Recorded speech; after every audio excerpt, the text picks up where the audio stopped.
a corner of the University of Birmingham has once again become centre stage to one of the largest student sporting events outside of London. Welcome to the Bournemouth pitches and the 10th anniversary of xpLosION. That's right, over the next few hours, 3,000 people are expected to set foot on the bank to see Birmingham Lions meet the Bath Killer Bees, who were the quarter-finalists in the Bucks Championship last year. So wherever you're tuning in today, we are also going to be looking at social media. So make sure you're following us on Twitter at Guild Television using the hashtag xpLosION16, and you can also leave us a comment on Facebook at facebook.com/Guild Television. So for now, to have a little look at what we're in for, let's look at some of the highlights of last year.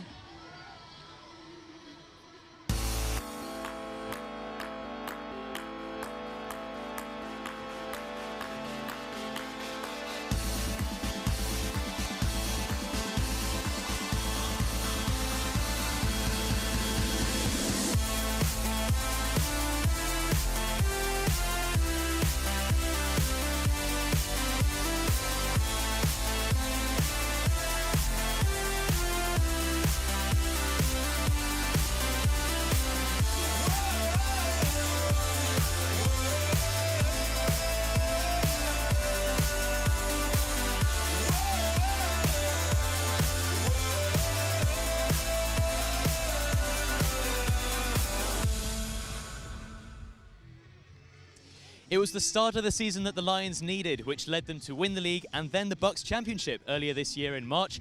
But now the slate is wiped clean. It's a brand new year and a new season for the Premier South League. Taking a look at the results so far, which are the first set of games this year, the Lions won 30-13 against the Kingston Cougars, but not a great result so far for the Killer Bees with a 10-3 defeat to the Hertfordshire Hurricanes. This brings the Lions and the Hurricanes to the top of the league table, followed by Swansea, Bath and Kingston. And it's a quiet day today for the league with only one match where we'll see either the Lions extend their lead or the Killer Bees will climb back up the league table. Now kick-off is at 4:30, so we've just got minutes to go now. Here's a little look at what's coming up. Plenty more action later in the show as we take a look at what the Lions get up to in training. We'll also be meeting some of the key players from the Birmingham Lions. It was amazing to win the National Championship last year. We came so close in the 2 years before that, losing in the final and the semi-final. So to finally beat Stirling was absolutely amazing achievement for the team. With an incredible halftime show lined up, we'll also be checking in with the Birmingham Pussycats.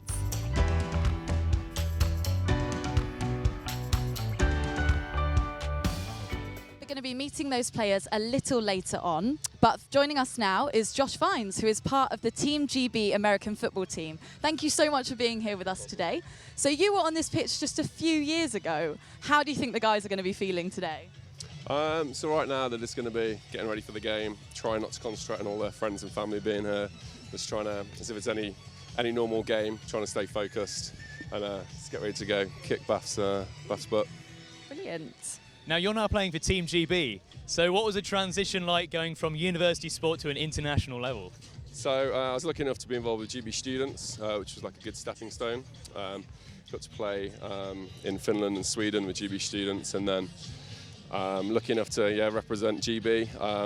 The standards is obviously much higher when you get out there. The speed's much quicker.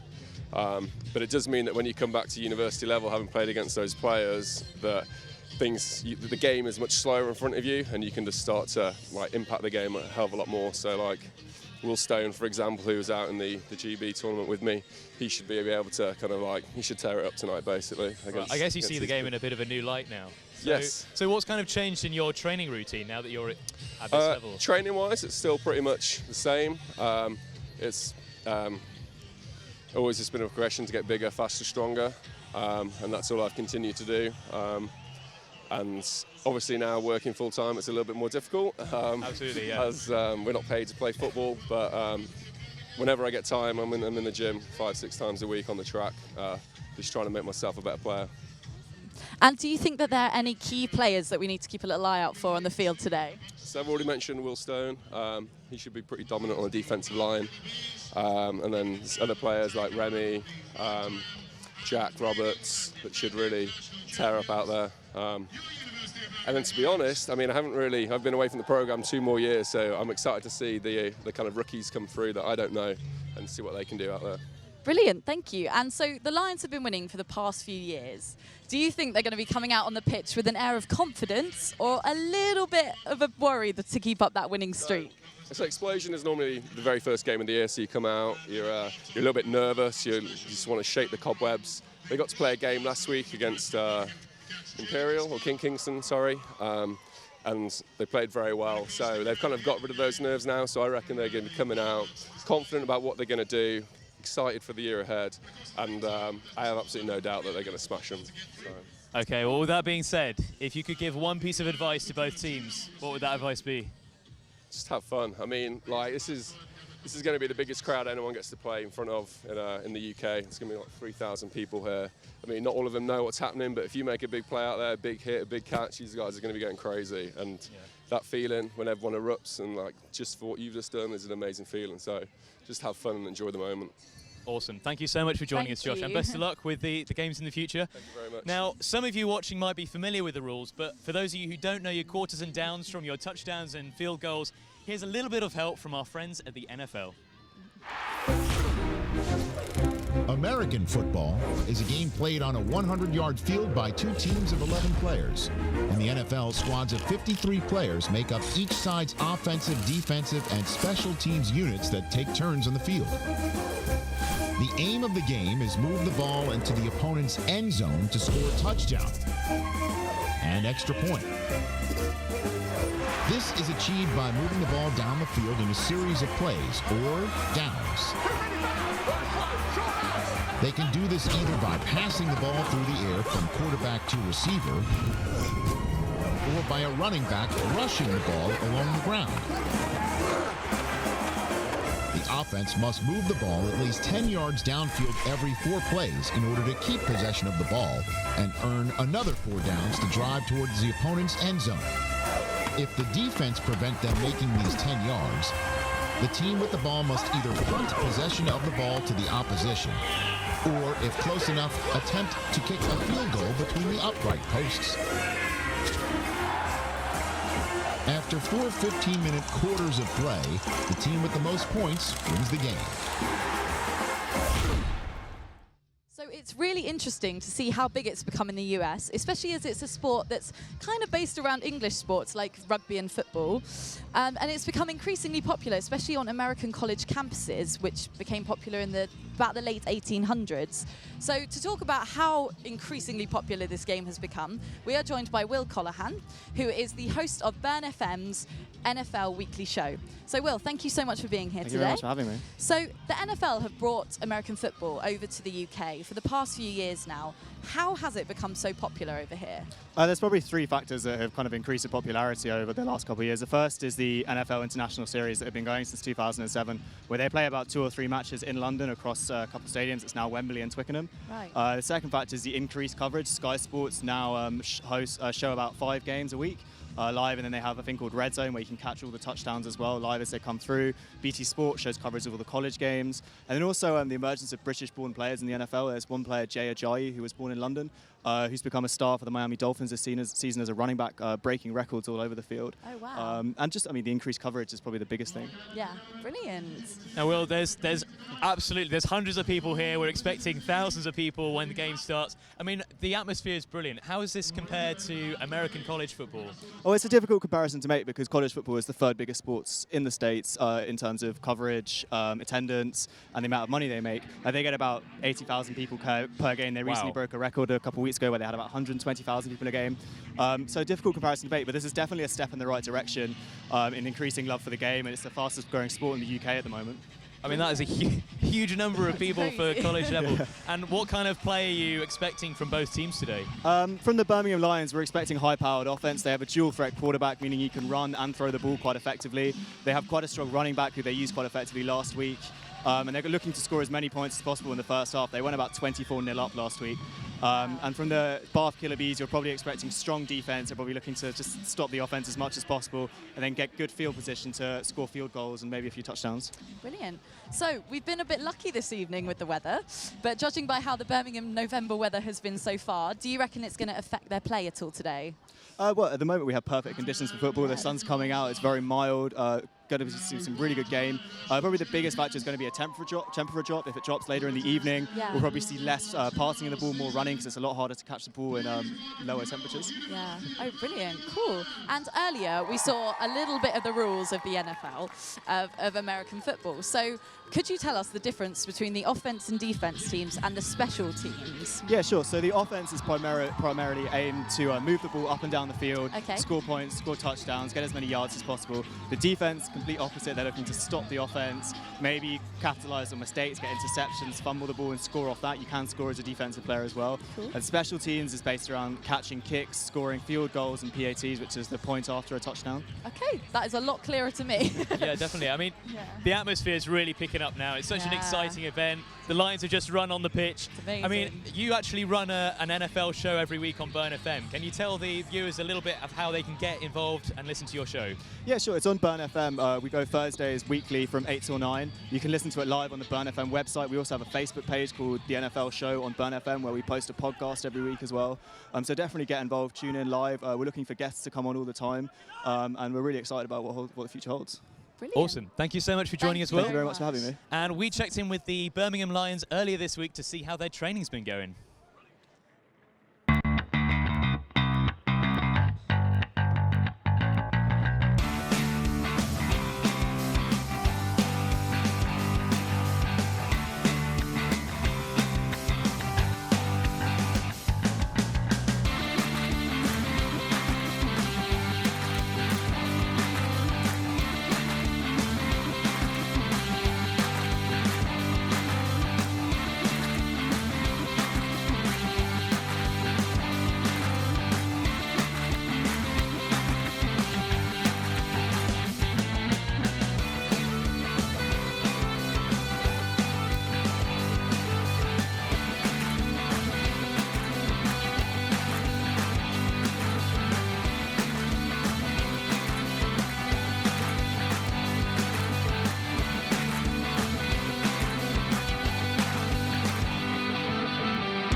So much training goes into the team practices. We spoke to the Lions captain earlier in the week, who told us that they do about 8 hours of training a week. On top of that, they have strength and conditioning and any individual gym time. So that is a lot of dedication to this sport. So lots of you have been tweeting us on Twitter and contacting on Facebook. So you keep using that hashtag xpLosION16 and remember to keep coming in with those messages. Yeah, keep those tweets coming through and also comment on Facebook.com/Guild Television. Now, if you are around Birmingham, do come down to the Bournebrook pitches. We've got drinks, there's a barbecue, and we also have the NFL Jacksonville Jaguars here in spirit. Their mascot's here. I've yet to see him. I'm sure he's going to come out and surprise us. So. And if you do miss any of the action today, all of this coverage will be available on YouTube/GTV. Not only that, we have an amazing fireworks display at the end of the game, but also at the halftime show, the Birmingham Pussycats are going to be performing. We caught up with them earlier in the week to see how they were getting on.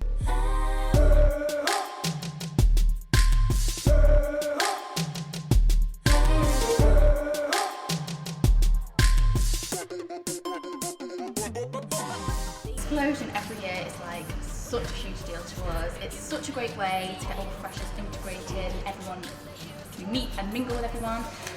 Obviously it's a huge deal for the Lions. We really want to put on the best show that we can for them. So our preparation is quite intense. We do about 3 sessions a week. at the moment we're drilling the performance because we want to be able to put on a show. Not only do we want to master all the dance and the stunts, but for us, xpLosION is all about putting on a huge performance that everyone can enjoy. We've just started the pom section of the dance, which is very exciting. It's all very new to all freshers because none of them will have done it before. Pom dance looks beautiful with those sparkling pom-poms. What's the difficult side of pom dance for the girls? Everyone acting as one team, which is quite a difficult part to get across to girls who haven't done it before. Representing all the women, salute, salute. We are everywhere, warriors, your country needs you. If you're ready, ladies, better keep steady, ready, aim, shoot it, ammunition on a mission, and we'll hit you with the truth. Divas, queens, we don't need no man. Salute, salute. We are everywhere, warriors, your country needs you. If you're ready, ladies, better keep steady, ready, aim, shoot it, ammunition on a mission, and we'll hit you with the truth. Representing all the women, salute, salute. It's who we are, we don't need no hellfire. Just a baby, we're taking off. If you're with me, women, let me hear you say. Ladies all across the world, listen up, we're looking for recruits. If you're with me, let me see your hands, stand up and salute. Get your killer heels, sneakers, pulse, all lace up your boots. Representing all the women, salute, salute. Attention, salute. Attention, salute. Attention. Representing. It has been stressful at times, but the girls are working really, really well, and I'm very excited for xpLosION this year. And what's it like coaching new freshers stunt sections when they are completely new to cheer? It's so hard when the girls haven't done cheer before, and sometimes people are not quite sure what it involves. Like, I think people don't recognise cheer as sort of like an athletic sport, and it is. So I've had to really drill like conditioning and stuff, and when we're in the gym, you know, we're doing circuit training every session at the end sometimes. Some of them find it difficult, but once they've like grasped the concept of what they need to do, like you're throwing another human being in the air, so that's always a bit scary, but it has been really good and I'm excited. We train a lot and we have to put all our work in and just focus and try and work as a team. We've only been doing this for a few weeks and we're already quite high up in the level that we can like compete and work at. Comp, I'm going to audition for that and hopefully hip hop, but I'm not 100% sure. Attention, ladies, attention, it's a visual, original, listen up. We're now joined by our commentators for the game today, Matt Riley and Jack Simkin from Burn FM. Thank you so much for joining us, guys. No problem. Now, Jack, you went to the game last week. Can you give us a few of the positives and negatives from the game? Yeah, the Lions got their title defence off to a winning start last weekend down at the Kingston Cougars in Surrey. They won 30-13. They started the game magnificently. There were 4 touchdowns in before the whistle had even gone, and it was 24-0 at half-time. Second half was a little bit scrappy.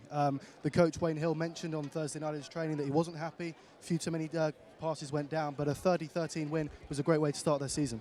Brilliant, that sounds great. And do you think there are any key players that we need to keep an eye out for on the field today? Well, certainly. Obviously, the main culprit's the quarterback, Sammy Lee Baker. He is Mr. Birmingham Lions. He knows the playbook inside out.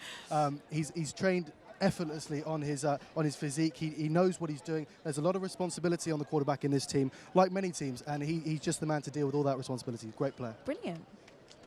And Matt, it's a away game for Bath, so does that put the pressure on them, and how do you think they will look to win today? I don't think it puts the pressure on Bath because the Lions have such a dominant record in xpLosION. I think the pressure is on them to put a performance in front of their crowd. I don't think there's too much on Bath. If I was the Bath coaches, what I'd be telling my team is to be aggressive from very early on. What we've seen from the past is teams that have played conservatively often get swept up by the Lions. Yeah. They've only allowed like 2 or 3 scores in the entire history of the event. So I'd be telling them, if it's 4th and short, go for it. Try and put the Lions under pressure.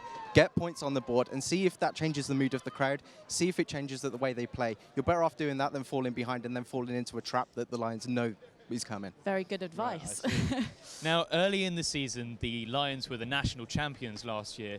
What are their expectations going to be from this year and this game? I think for the Lions, with such high standards that they set, anything other than retaining the title will be viewed as failure in their eyes. They hold themselves to that kind of standard, and that's why they're so successful. Many of the pundits around the league, like Double Coverage, have them ranked as the #1 team in Uniball, so you'd be expecting them to go alongside a team like Sterling in the final. which is who they beat in the national championships last year. But yeah, I think the minimum expectation must be to reach the Unibowl final again, if not retain the title. Right. Brilliant. Now, Wayne Hill has been coaching the team for 18 years now. What do you both make of his coaching style, given his success with the Lions? I really like the way Wayne Hill coaches. Coach Hill's done a fabulous job with the amount of time that he's been with the Lions, but I think one of his particular strengths has not just been the on-the-field decisions, which have been excellent, but off the field, what he's done is really created a solid program. It really feels like a unit. When you see the Lions around campus and things like that, they're really strong. They're like a band of brothers almost, you know? If one man goes down, the next man's up, and no one feels excluded from that team, and I think that plays a huge core strength as to why they're so successful in this league. Absolutely, I totally agree. Wayne Hill is very much part of the furniture here now, and he's a fantastic coach, and he's got international recognition as a defensive coach. And one thing I will say, towards xpLosION in particular, he's very proud of all the effort that his players put in to promote this event, to bring this event to Bournemouth tonight. He knows more than anyone how good his team are, what talent he has on show, and he'll be desperate for them to show everyone tonight. Brilliant. Awesome. Thank you so much. Well, just before we hand over to Matt and Jack, we caught up with some of the Lions earlier in the week. So here's what they've been up to. I know it's a real honour to be selected as the president for the Birmingham Lions. Obviously, there's been some really great presidents in the past.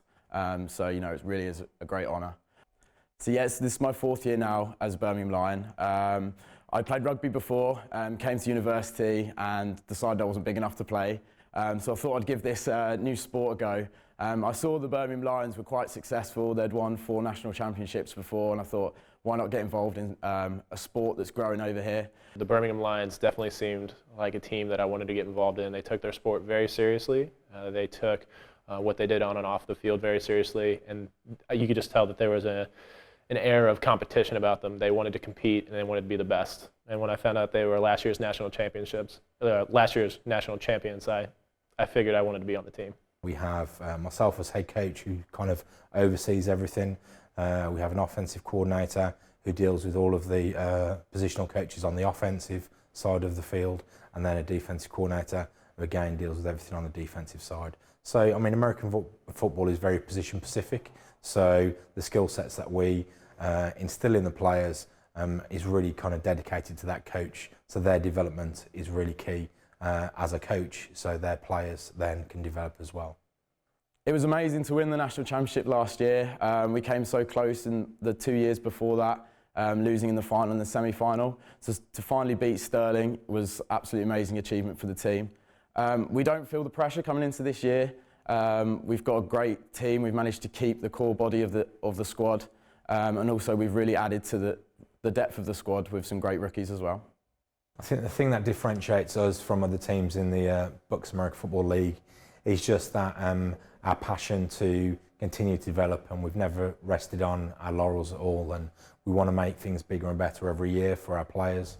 We have a commitment to our players and delivering the best service possible. It's where you meet your best friends at the Birmingham Lions. I'd say all my friends are from the team, and we get on so well.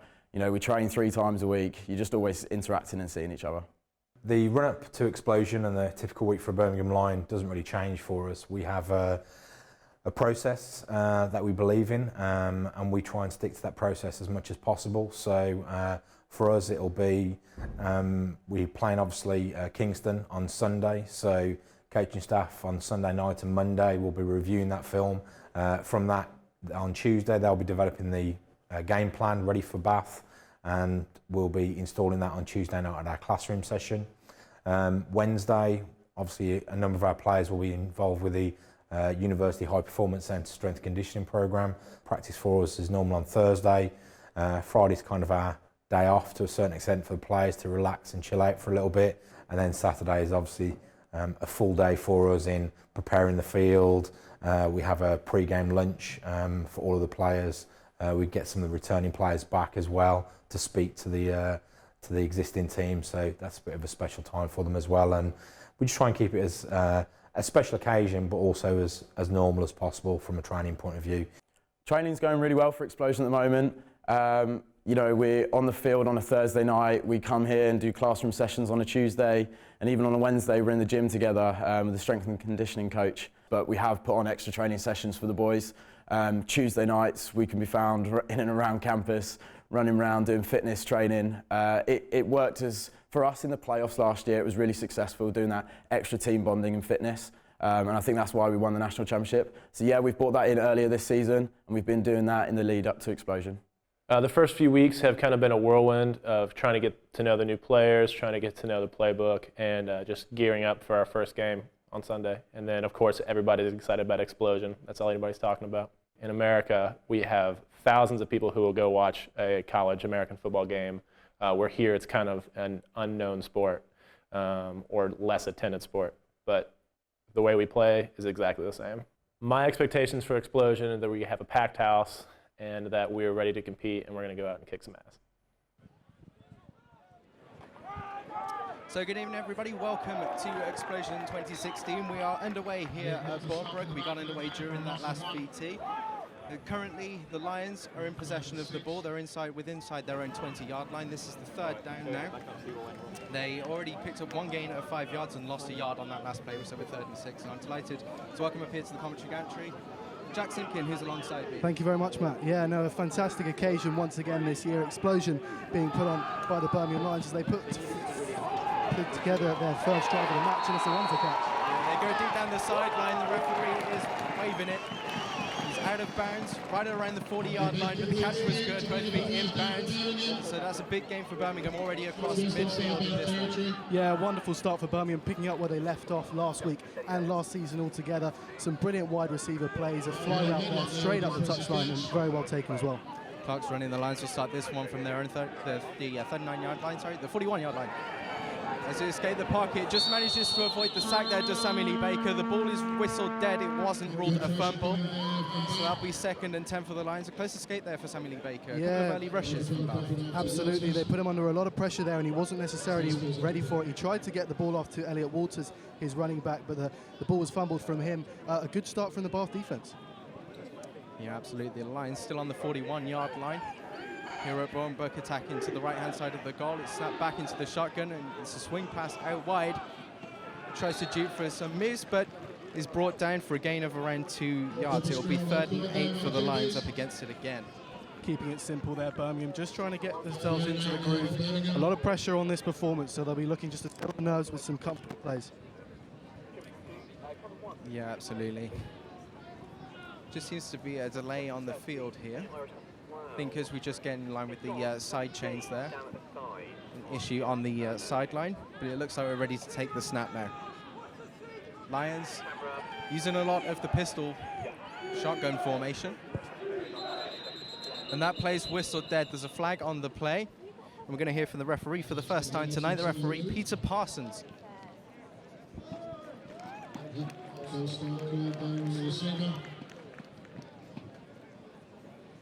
It's a full start signaled by the Birmingham Lions. That'll be a 5-yard penalty.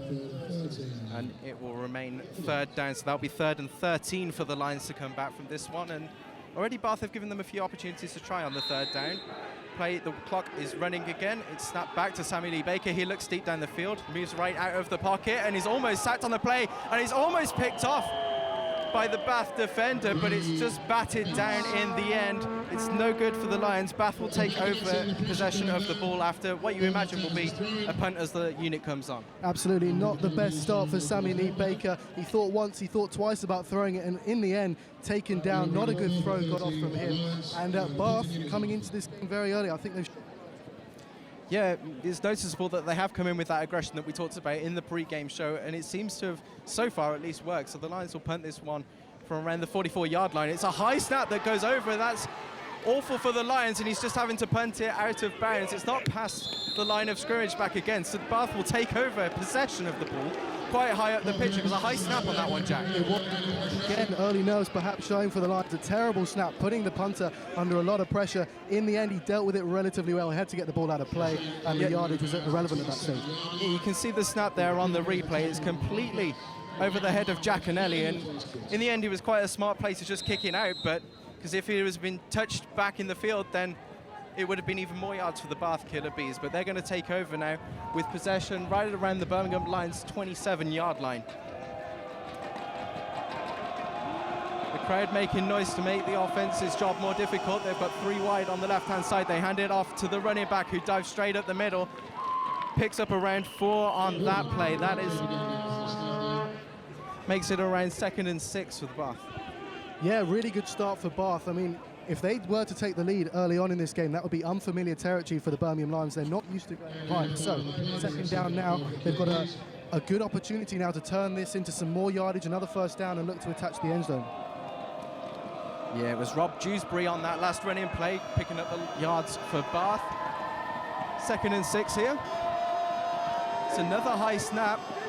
This time the quarterback runs out with the pocket. It looks like it's a designed run for the quarterback as he runs out all the way down towards the Birmingham Lions 11-yard line. Quite a nice gainer for Bath there. Yeah, very good game from the quarterback, Dom, for Dandy. It was another high snap, as you mentioned there, Matt, but he dealt with it very well, and the play was still executed very well from Bath. So more yards gain, another 1st down, and we'll see where they can go from here. Yeah, it was one of the features that we saw last year, that the Lions seemed to, they had good coverage on the pass and running plays, but in designed running plays for the quarterback or someone filling that quarterback position, the number 84 in that case, in terms of a wildcat offense, they seem particularly vulnerable against. From their 11-yard line, it's another high snap, this one looking for a quick throw. A tangle in towards the end zone, but that one is safely batted down for the Lions there. Be 2nd and 10. Once again, just outside, prowling the Lions goal line. Yeah, Birmingham will be looking to their club captain, Will Stone, to get right on top of that quarterback. He's renowned for his capabilities in sacking quarterbacks. He needs to read the game well, and I'm sure when he finds his feet in the game, he will be an absolute nuisance, as he always is, to opposition quarterback. But it's been a good start for Danny at quarterback in the shotgun position for Bath. Yeah, we've seen that formation used a lot. We'll line up again. They'll be hoping to get the snap right. They do this time, and it's the same quick fade sort of route. And is that intercepted? No, it's whistled dead by the referees. That was almost picked off by the Lions defense there, which is an area which Bath struggled with last week, was converting in the red zone.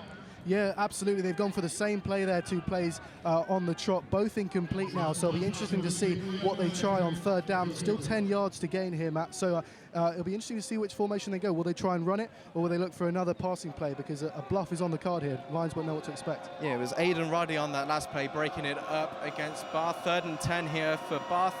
They'll be looking to at least move the ball a little bit. He steps up in the pocket, and it's almost caught. It almost ricocheted to the other Bath player, but that ball again is whistled dead. And you imagine that the field goal unit will be sent on here to try and get some points on the ball for Bath, but it was good coverage from the Lions. It was good coverage, a 3rd and out for the defence. They'll be happy with that. They marked up their men well, and Bath have failed to capitalise on what was a very good field position early on in this game. It was almost Harry Byrne that picked it off on the ricochet there, but it was just too far ahead of him, which was a lucky escape from the Lions after initial good coverage. So this will be our first field goal attempt of the game. This is from about 16 yards out.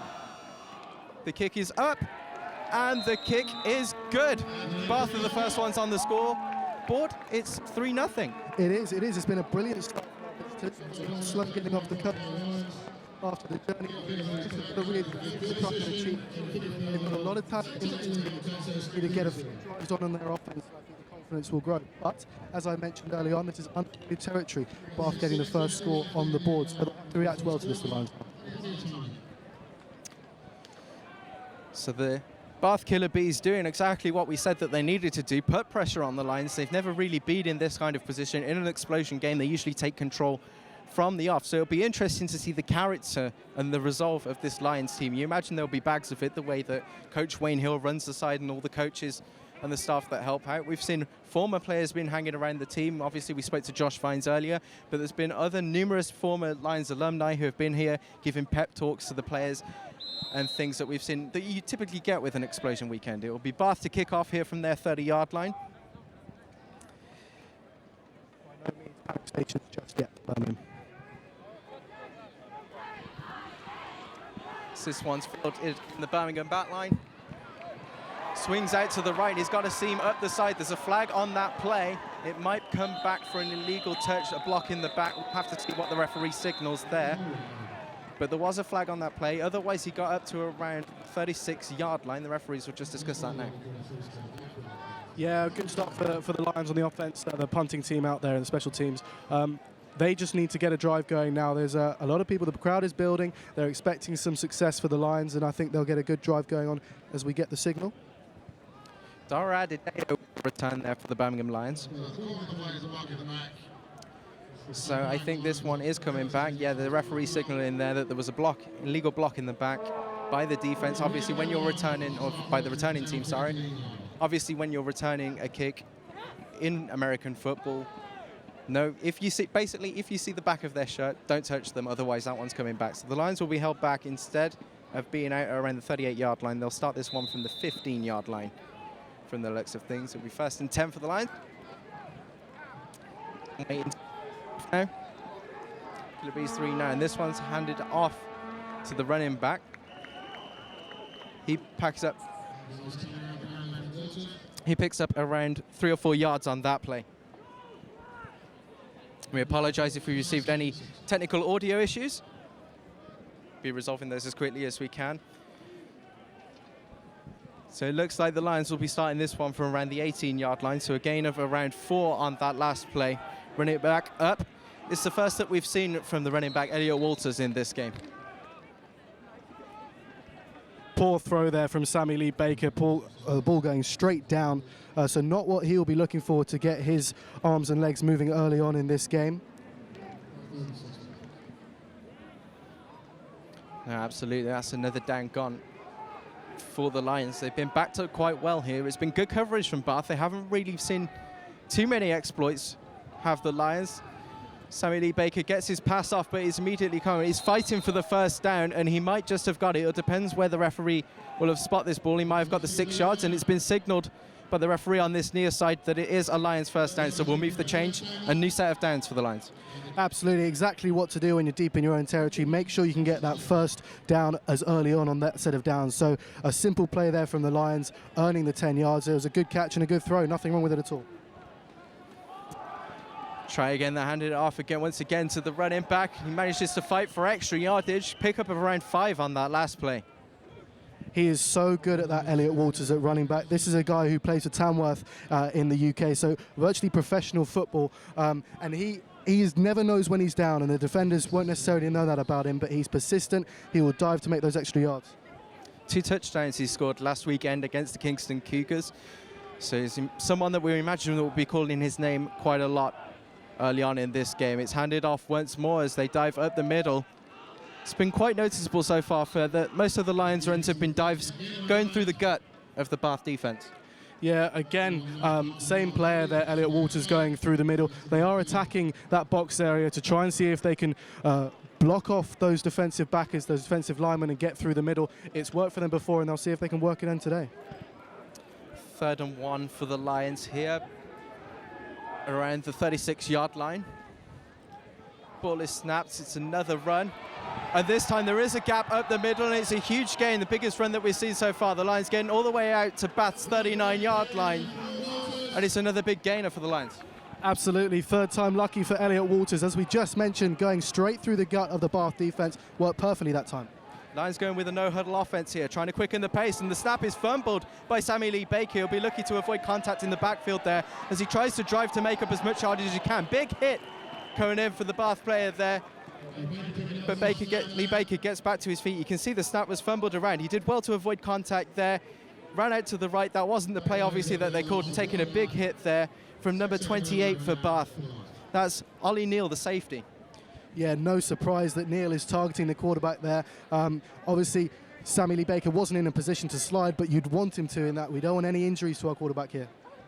Did well to only lose 3 yards on that play, if we're being perfectly honest. Lions now from around the 42, 41-yard line. This time it's noticeable. Looking left, the throw's a little bit high for Sammy Lee Baker. It looked like he was targeting number 89 there. It's just Reno Giaconelli.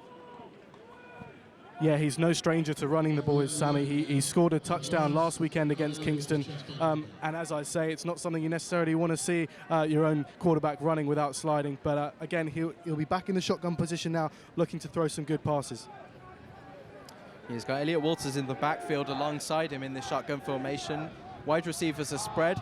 It's a play action. It's straight through seemingly the Bath linebacker there. It was lucky that that wasn't picked off, but it's not been an exactly flowing start. It was something that you noted last week against Kingston. The Lions just seem to struggle on the passing game late on in that one. It seems that it's carried over early on here at xpLosION. Absolutely, it was a very cold afternoon down in Surrey, and it's similarly freezing this evening. The gloves haven't got going for the wide receivers yet, and interesting they go to the play action there so early on in the game, feigning the pass off to Elliot Walters and getting the throw in. It's a deep snap here to get the punt away. Yeah, this time it's going better for the Lions, and they'll touch that down before Bath get a hold of it. So Bath will start this drive from around their 17-yard line. It was a much better snap, but he said earlier, you know, we are still in the first quarter. There's no need to be at panic stations yet, but will Coach Hill be happy with what he's seen so far? No, he won't be, Matt, but he'll have faith in his players, he'll have faith in his coaches. Andrew Morgan, the running back coordinator, will be thinking hard about how he can get Elliot Walters into this game more positively, because it hasn't been a great start for him. It hasn't been a great start for Sammy Lee Baker, but it's not all done and gone yet. They've got to get the defense going well here as well. Bath hand this one up, looking to exploit the run up the middle there. He'll pick up a couple there. Imagine it'll be around 2nd and 8 on that one. That one's another game for the running back, Rob Dewsbury there. Bath starting this game quite nicely. They're just making those sort of short kind of plays just to pick up yardage. It's 2nd and 8 here. Once again, he's got the running back alongside him in the backfield. This time the Lions do penetrate. Will Stone closing down the quarterback. And all he manages to throw it away. It was almost caught by the Bath wide receiver, but in the end it's batted down by the Lions for no loss. Yeah, fantastic pressure there from the defensive lineman of the Lions. Very stout defense there, putting a lot of pressure. Couldn't get a good throw off and caused the fumbles, so they'll go again. Aidan Roddy with the good coverage on the wide receiver once again. It was Will Stone and Remy Klaus that were pressuring at the middle there, and that's something that the Lions have often exploited. As you were saying, Will Stone famed for the amount of sacks that he got last week. I remember there was a tweet from the Birmingham Lions saying he was sacking more people than BHS. It's 3rd and 8 here, deep in the snap. This one's a little screen. It's a big hit that knocks the ball loose. It will be whistled dead, not a fumble, and it's a 3 and out for the Bath Killer Bees. It's finally something that the Lions can use to build on in their next attack. Absolutely massive hit there from Jacob Barner, putting the incentive back on Bath, telling them that we're still here in this game and there is a lot of football to go. It has been a good start from Bath, but you know, if the Lions come back into this, they will so, and they will roar. Yeah, it has to be said, that's more like the Lions defense that we're used to seeing.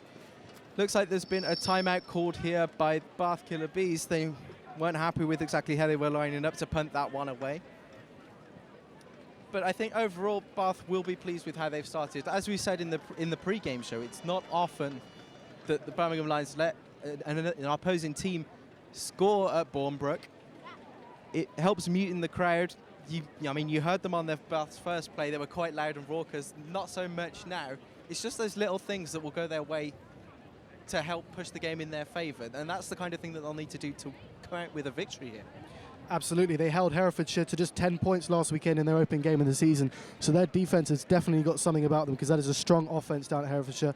And they'll be pleased with the way they started. The longer this kind of pressure goes on for Bath, the more likely it will that the Lions will start questioning what they're doing and perhaps try and reconsider, which will play into Bath's hands, absolutely. It's another high snap, but Bath are able to punt this one away. It'll be punted downfield. It'll take a bounce, and it will go out of bounds right at around the 33-yard line is where the Birmingham Lions will take over. So the offense coming back onto the field, looking to get a drive together, just to get the psychological advantage of having a score on the board early on in this one.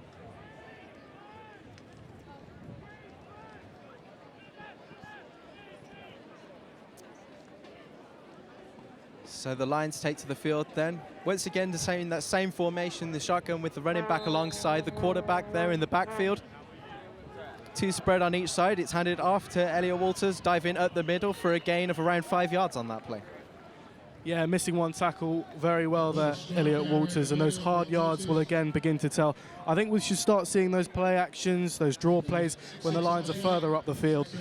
For now, it's about making the hard yards, getting first down after first down to build territory. Running game has looked promising through the early throws from Sammy Lee Baker, just being a little bit off, as this one's got wide open downfield, but he can't make the catch. It was almost the big play. He would have been clean through into the end zone. You can see he was wide open there.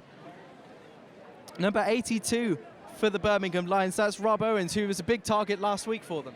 Absolutely, scored a brilliant touchdown last week at Kingston and took a very similar catch in the build-up to that very same touchdown last week. There was so much space for him, it was remarkable. It was a guaranteed touchdown if he could have made it through, but unfortunately a fumble. Was blown coverage from Bath there, and if the throw had been just slightly more accurate, then the Lions would have been the first one scoring a touchdown here. As it stands, another down will go. Sammy Lee steps up in the pocket. He's looking deep again, but that one is also off. That was well covered by Bath on that one for no gain. And once again, the Lions will be heading off the field. It'll be another punt, but more encouraging signs there of being able to read the defense and react to the play there. Certainly, in this system that they play on offense, when the ball gets back to Sammy Lee Baker, it's his decision every time which way he throws. It's a common tactic for the quarterback. With that responsibility there, he had Liam White in a lot of space, but he was covered by two very quickly. So that space was soon covered very well by Bath, and they couldn't get the throw away. And it's a decent punt downfield. Yeah, they'll let the ball roll again, and when the Lions touch it, that's where Bath will take over. See where the referees spot this one.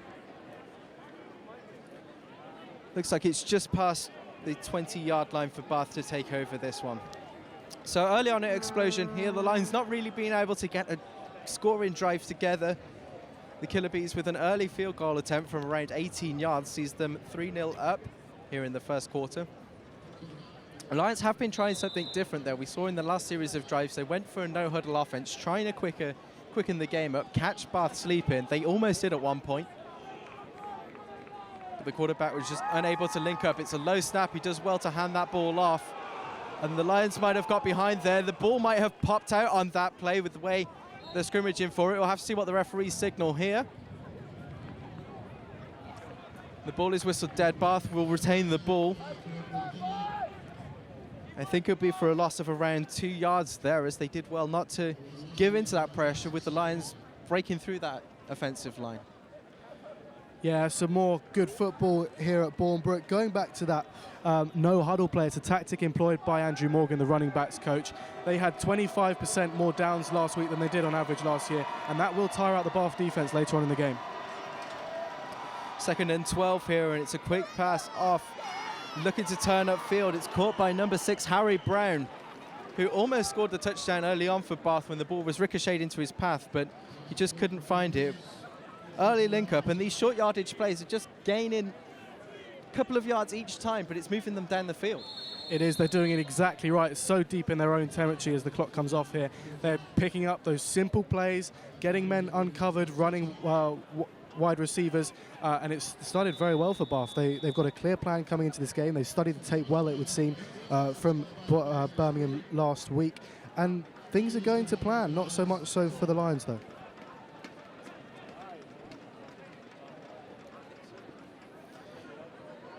It seems a timeout was called during that last play. I think it was called by the Birmingham Lions. I imagine that Coach Hill will be taking them back. Again, Bath's tactics have been fairly on point. They've been making those small yardage gains. Do you think that there's more that the Lions could be doing to cover those low yardage situations? You can see them defending deep pretty well, but Bath so far haven't really looked like throwing deep in the similar way that the Lions have. We've seen Sammy Lee Baker take a few shots downfield. Bath have been running the ball, and those quick slanting routes underneath have really what's been killing the Lions so far. Absolutely, as you mentioned, the slants have been very, very productive for Bath so far today. And to be honest, Birmingham aren't reading them particularly well. The coverage isn't always there, and the passing's been good, to give it credit to the Bath quarterback for Danny. I think they've had a very good start to the game, and you have to mention that this is the 10th year of xpLosION. They've only conceded any points at all on one occasion. That was 3 years ago. So they're not used to conceding at all, this Birmingham defense. They won't be embarrassed at this stage in front of their big crowd, but they'll really want to sharpen up and start making those big hits from players like Will Stone and Remy Clost. They'll want to make some losses, I think. They'll really want to put Bath under a lot of pressure. So it looks like at the end of the first quarter then, Bath Killer Bees in the lead here at xpLosION. A rarity, as Jack was saying there. A rarity that Birmingham Lions find themselves behind, but it's exactly what Bath needed to do coming into this fixture. As you say, they battled well last week against Hertfordshire. Not really giving up too many big plays. They only gave up the 1 touchdown in that one. As the players come back onto the field, we'll switch ends at the end of the quarter, as is traditional. The fans still having a good time, though, despite the Lions being behind. We'll resume back on the 27-yard line for Bath.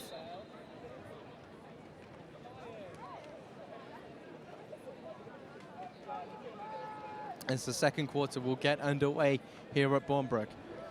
So rather mild night, less cold than I was expecting, less cold than a usual explosion performance. You can hear the crowd making noise once again, trying to make it difficult for the Bath Killer Bees to link up. And they almost did link up there, but the pass was slightly overthrown. Their punting unit will come back out there. Yeah, an ambitious play there from Bath. They're showing a lot of confidence. The message in the team meeting was probably along the lines of keep it tight in the first quarter, perhaps have a lead, and we'll go from there. They will be very, very pleased with where they stand at the minute. And this punting unit have got a job to try and make some good territory here as well. There is the opportunity, of course, for a punt return. I can't remember ever seeing one of those at Explosion. But I don't have the stats to back that up. There may have been one. It's another high snap. It's almost blocked. It's quite a high snap. It's not gone very far. It'll bounce down, and it looks like Bath will touch this one down right at around their own 37-yard line. And the Lions will take over on their side of the field.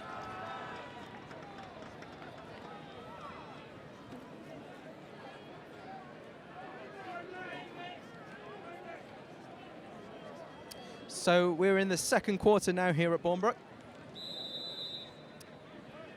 Bath getting out to an early lead on the first drive. They were able to pick up some points, and we haven't seen any scoring plays since. Birmingham Lions, 1st and 10 here. It's back. That play is whistled dead. There is a flag on the play. It's signaled as a false start against the Lions.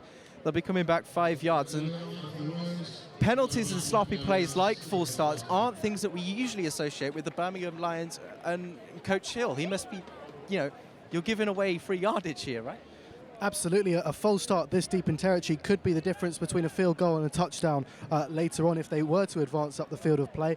They'll be disappointed with that. They're just got to try and find their grooves, settle their nerves a bit, and see if they can make good yardage here. It's 2nd and 15 now, and Sammy Lee Baker will have to decide. It was the end around on that play to get the running back across him as Elliot Walters takes it forward, does very well there. Almost returned back to the original line of scrimmage, but he just came just short. I think they might give him a favorable spot here. He might get back. Yeah, the spot of the ball looks like it's on the Birmingham Lions 37-yard line, which is where we started this drive from. So they've made up the penalty, but they've still got a way to go to get the first down. Back in the shotgun snap. It's a good snap. It's a play action fake. They hand it off to the wide receiver on the side, but he isn't able to make too big a gain of about 4 yards on that play, but it's more of the kind of thing that Birmingham have needed to do. Yeah, making up for lost yards there earlier on. Birmingham, they're back in within that 10-yard, just 6 yards to go on this 4th down. So looking at about 3rd and 6 here for the Lions to make up for a first down. It's a good snap. It's handed off to the running back, but Bath, that defensive line being able to close down again, plugging up the holes, not being able to find anything for Elliot Walters. After that initial run for about 11 yards, he hasn't really found any success. And once again, 3 and out for the Lions, punting units back on the field. What do they have to do to get this drive, to get momentum on their side, to get going? It's difficult to tell, Matt. You could argue they need to dig deep into the playbook and find some other ways, but you know, there aren't necessarily that many plays that they're yet to cover. There's a lot of time in this season where they'll be looking to develop their playbook. Sammy Lee Baker would want to try and get going again as that punt makes decent yardage. Yeah, that punt was blocked out of bounds, so Bath will take over with favourable field advantage here. Exactly to see where the referees spot the ball exactly. But there wasn't any infringements on the play, so Bath will take over quite high up near the halfway line. But just a reminder that we are playing with a 90-yard field today, rather than the traditional 100 yards, due to the size restrictions here at Bournebrook. So the midway point is the 45-yard line.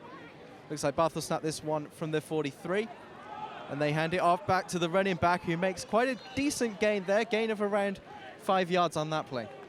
Yeah, we've seen it before time and time in this game, going straight down the middle, and that was a very well executed play from the Bath Killer Bees. Birmingham doing a lot of the blocking well, but not covering the runner. You could argue that a lot of these plays coming up the middle, that's where, of course, we'd usually see middle linebacker Nick Evans, who broke his arm last week, unfortunately, against Kingston on a sack. You have to wonder if that's having an effect here early on. But finally, the Lions are able to break pressure, and the quarterback for Bath having to throw that one away to avoid taking a loss of yards, that one, but better from the Lions. It is, as you mentioned there, Nick Evans, a massive part of this Birmingham defense. He broke his arm in the process of sacking the Kingston Cougars quarterback last weekend, so he's going to be out for most of the season. Wayne Hill assured me on Thursday evening that they have good cover in that position, but life without him has started pretty suspectly this evening for Birmingham. Don Fidani with the smarts to throw that one away rather than make a huge loss. It gives Bath a chance here on 3rd and 5. There's flags flying there. I think it might be called offside by the Lions, so he's taking a deep shot. It's almost intercepted, but it's dropped. But I think this one will be coming back. I think this will be offsides called against the Lions. And I think Bath will still have control of the ball. Good awareness there. We've seen it in the NFL. When the offensive team draws the other side offside, they essentially get a free play because they know they have the choice to accept that penalty or decline it. So if they scored a touchdown, they can choose to ignore the penalty, sort of like an advantage in our football. Absolutely, hence probably why the quarterback reconsidered and went for the passing play there. If you ask Aidan Ruddy, who dropped that catch there, he'll say he knew as well. Offsetting penalties on that one. The referees called offside on Birmingham and a full start on Bath. So those penalties offset, so it's still 3rd and 5. We get to replay the down. Be interesting to see if Bath go the same way on this one. As it's snapped and it's handed off to the running back. He tries to fight for every yard, but it's good blocking, good coverage from the Lions defensive line. Stopping for about a gain of 2, and it looks like Bath will have to punt this one away. Yes, they will, Matt, and that is a sign that perhaps the Birmingham defence is coming back into this fixture. Again, going with the running back option were Bath, and they were swallowed up relatively quickly from the Lions. And the punt, the recovery team on the field now for Birmingham, they'll have a job on their hands because they really need to be at the other end of the field very soon. It's a better snap from Bath on this one. This punt looks fairly well. It will take a bounce, and if it rolls into the end zone, which it does, then we'll signal a touchback. So the Birmingham Lions will start on their 20-yard line. The score here at Bournebrook still 3-0 to the Killer Bees after taking the lead with an early field goal, about an 18-yard field goal on the initial drive. We've not seen any scoring since. It's been quite a defensive tactical masterclass from both of these sides so far. Hasn't been the usual explosion of offense that we've seen there. No, not as yet. And you'll find that Birmingham, a lot of their offense has been in their own half so far this game. They'll be desperate to see what they can achieve further up. It was a sweet play there run by the Lions, but the low snap again causing issues for the Lions. The conditions on the pitch aren't ones that induce a lot of ball drops. We were on the pitch pre-game. It was quite a firm pitch. It had a coating of rain, but it wasn't anything that would really rub off the ball and cause too many issues for the Lions. 2nd down here, and they go deep. There's no one there. I think that was miscommunication on the play. That was aimed for Rob Owens once again. Quite an early target here for the Lions. Yeah, he is, understandably so, because he's a wonderful player for them. But the pass was far, far too strong in that situation from Sammy Lee Baker. His communication perhaps needs to be addressed because he's put a lot off to Elliot Walters as his running back, and the work with the wide receivers perhaps hasn't worked just as well as he tries again for the short pass. And that's to Elliot Walters, who will make brilliant yardage here for Birmingham, goes down over the 10-yard line. Yeah, picks up the 1st down for the Lions on a good play. Finally something going their way. It was snapped back to Sammy Lee, and he just checked down through his routes, passed off to Elliot Walters. He makes a good gain of around 13 on that play.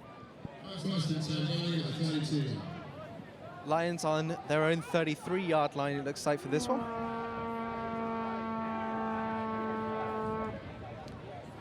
Looking deep down the field, they have a man open, but once again, it's overthrown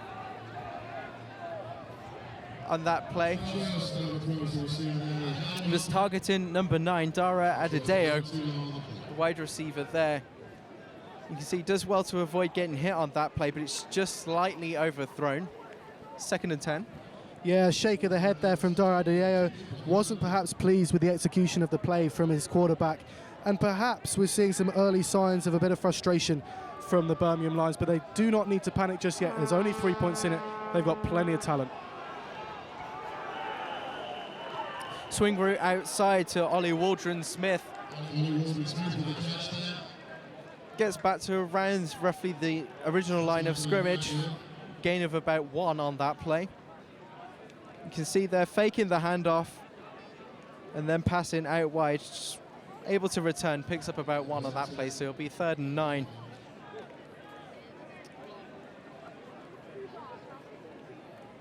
Lions desperate to keep this drive alive, to make an impact here in the 2nd quarter. Can make all the difference in that halftime team talk. It looks like they're looking deep, and he throws deep.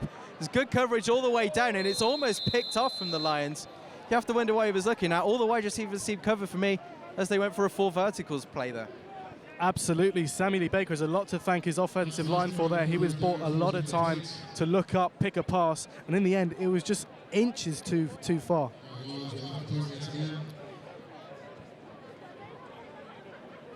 It was good coverage from there, Bath. It was targeted towards Rob Owens or Dara Adedeo. Take your pick there, because they ended up roughly in the same area, which isn't what the Lions want to see. And they're going to have to punt it away. It's another average snap, but this one's going to be fielded by Bath, and they're going to look to return this one. As he beats his man on the outside, and then he's run out of bounds right at around the 40-yard line. It'll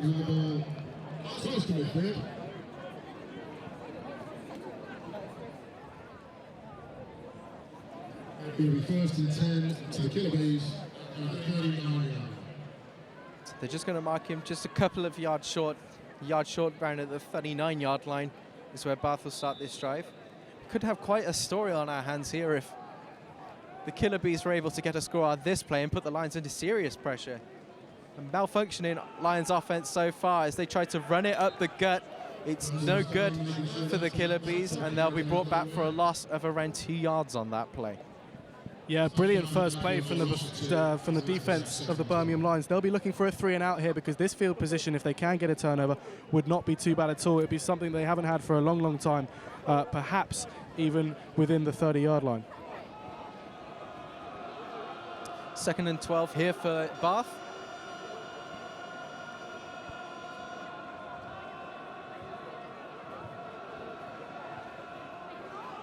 It's quite a high snap, and they managed to break through again. It was Willstone breaking through. And it's another, it looks like it'll be roughly about where they were before. Another couple of lost. Good coverage from the Lions. Like we said, it's been a battle of the defenses so far. It has, once again, the Lions showing just how stout their defense has been, and they'll be very pleased with that. Just 1 more down to go. 3rd and 13 now for Bath. 3rd and 13, backed up to around their 36-yard line. You can't accuse the Lions defense of not doing their part.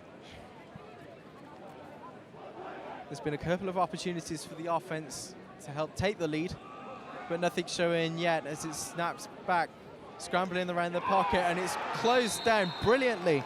I think that's Remy Klaus on the play there, getting to the quarterback, putting pressure from him outside of the pocket. Yeah, fantastic play from Remy there, and as we see, there is the 3rd and out. So finally for the Lions and for Wayne Hill, some territory to play with. They'll be desperate to make a score out of whatever they can make from this position. It was 49, sorry, it was Ben Smith on that play. Closing down, the Lions doing well. They're not making, 48, sorry. George Flesher, the linebacker there for the Lions. Another 3 and out. It's not punted far enough. The whistles have gone. There's a flag on the play on the far side of the field.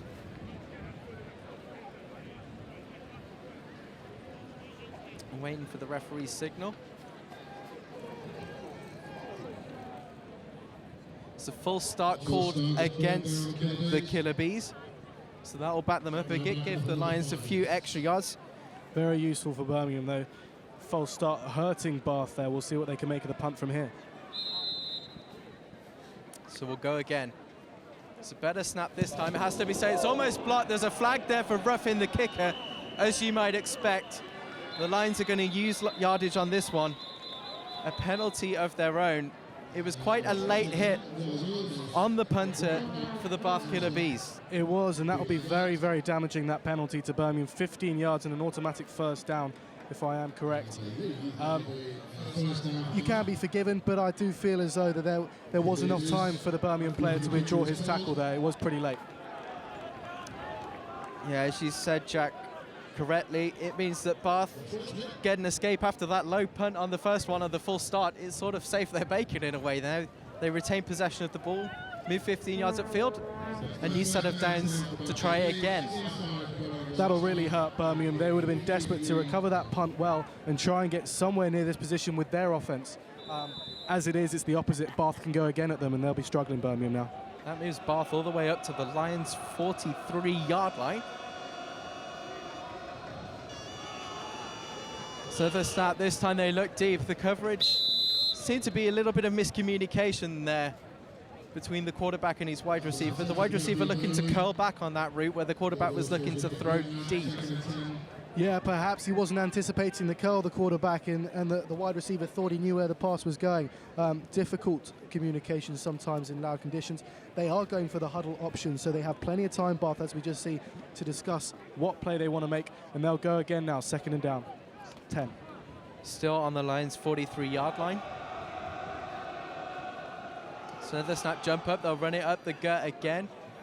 The ball is safely down. Ball carrier gain of about 4 brings them up to around 3rd and 9. Again, going straight down the middle there. They won't be too disappointed with that, Birmingham. As Bath reconsider what kind of play they're going to go for here. Yeah, we did see them try a deep throw there. As I said, there was a miscommunication with the wide receiver coming back for the curl route, but it's an idea that they are trying to look to get deep, to try and put pressure, to try and get into the end zone and score.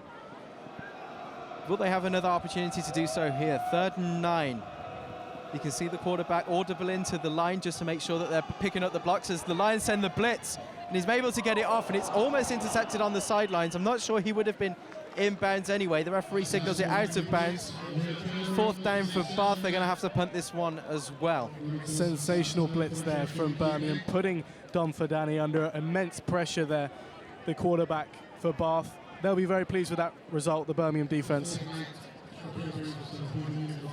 It was 2 blitzers who got through, and he was lucky that he was able to have the opportunity to throw that away. Otherwise, that would have been a massive loss. And of course, as we keep saying, the Lions have historically been so dominant in this game that normally any advantage you give them can often end up killing you in the game. It's quite a high punt. It will take a bounce. They'll be looking to get this one before it enters the end zone. And it looks like they were able to do that. It's a perfect punt. It looks like the Lions will have to start their drive on their own 1-yard line. The opportunity of a safety here if Bath play it right. Absolutely, opportunity for potentially another 2 points to put them 5 points up. Bath, sensational punt, as you say there, Matt. The absolute perfection, and they had the player there covering to dive on the ball before it rolled in for a touchback. You imagine the Lions being backed up so close to their end zone, and with the risk, with what we've seen of the Lions so far, you'll imagine that they will go for the run here. There's a timeout being called here by Bath, as it's looking that they're making a substitution. The Lions will huddle. Correct, yeah. It was Bath who called the timeout, and you imagine backed up so close to their own end zone, they're going to have to run this one out just to try and get Sammy Lee Baker a little bit of breathing space. We've seen that he's been closed down a lot, and being closed down, taking a loss in this situation gives up 2 points. It does. It's a very, very risky situation for the Birmingham Lions here. They will not want to give up those 2 points. In their regular league season last year, they only conceded an average of 5.6 points a game, so they'd be already touching that figure already as we approach half-time. It's going to be a very interesting play. They will have plans for this situation, though, Birmingham. Another timeout. Birmingham Lions backed up on their own 1-yard line. Snapped. It is a running play at the gut. It's a minimal gain, if any, a couple of yards on that one. Important yards indeed there. Yeah, I suppose when you're backed up that much, every little helps so much. Just a slight bit more breathing room, a slight window for Sammy Lee Baker to be able to do something different on that play. Yeah, it was a good snap to him back on the first down, and they'll need another one here. It'll be 2nd and 8. We're still running the shotgun formation. It looks like a passing play this time. This one's batted down. It's incomplete. So 3rd down for the Lions. They just haven't been able to click and get it together. Haven't really seen a huge play. We've seen the opportunities for huge play, but they just haven't been able to link it together at the crucial moment. When the balls have been flown from Sammy Lee Baker, the catches haven't been taken, and vice versa. We've seen some pretty monstrous runs as well, but passes not going. So they'll need to find a happy medium in between those two and try desperately now, before the break, to get some points on the board. In a strong formation here as it's handed off to Elliot Walters in the backfield. He'll run it up the gut, fighting for every yard possible, but it won't be enough for a 1st down. The Lions will have to send the punting unit on here.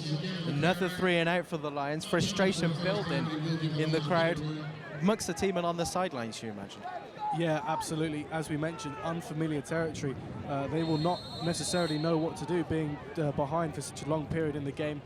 I honestly believe, though, 1 touchdown, we're not far away from seeing the full potential of the Birmingham Lions today. We've mentioned in the pre-game show they have a lot of quality. Bath are defending impeccably at the minute, and this punt is very important.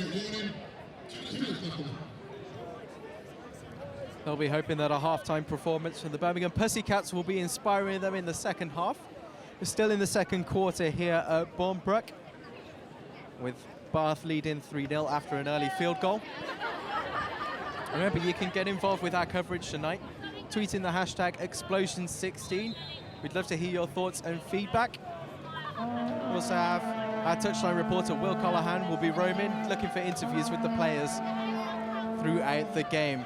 As it's snapped back in the Birmingham Lions end zone, it's quite a high punt. It'll take a bounce, and it will be recovered by Bath right at around the Birmingham Lions 37-yard line. It's good field position for Bath. It wasn't the best of punts, but when they're backed up that much, you're expecting it about midfield. It'll be a real test of the Lions' defense now. Absolutely, the halfway line would have been a good punt, so to see them just behind that isn't devastating, but isn't great. And the Birmingham defense will be looking for another 3 and out here to really try and get the ball back, because we just simply haven't seen them on offense high up the field yet this game, and they won't be scoring touchdowns unless they can get into those kind of positions.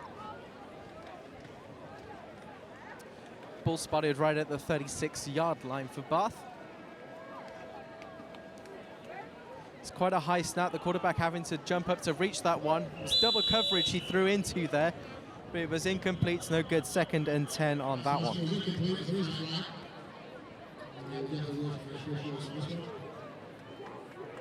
So remember, you can get involved with our coverage tonight. Tweet using the hashtag xpLosION16. You can tweet us at Guild Television.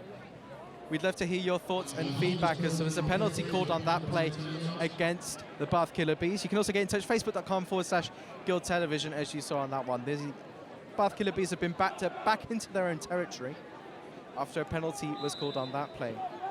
But as we say, we'd love to hear your thoughts and comments, your suggestions, and how the Lions can turn this around, or even if you're a Bath fan, joining us from the south of England, tweet us how well your team are doing. There's another high snap there, but the quarterback will look to run this one. Passes beyond the line. He's got a man open up the field. He's missed tackle and he's going all the way. He's tackled right down at around the 10-yard line. It was a good throw from Dom Finidi. All the way to Harry Brown, who's been an early target here for Bath. Yeah, fantastic positioning there from Harry Brown, taking the fly route straight down the touchdown and taking the catch, missing a tackle and making brilliant yards.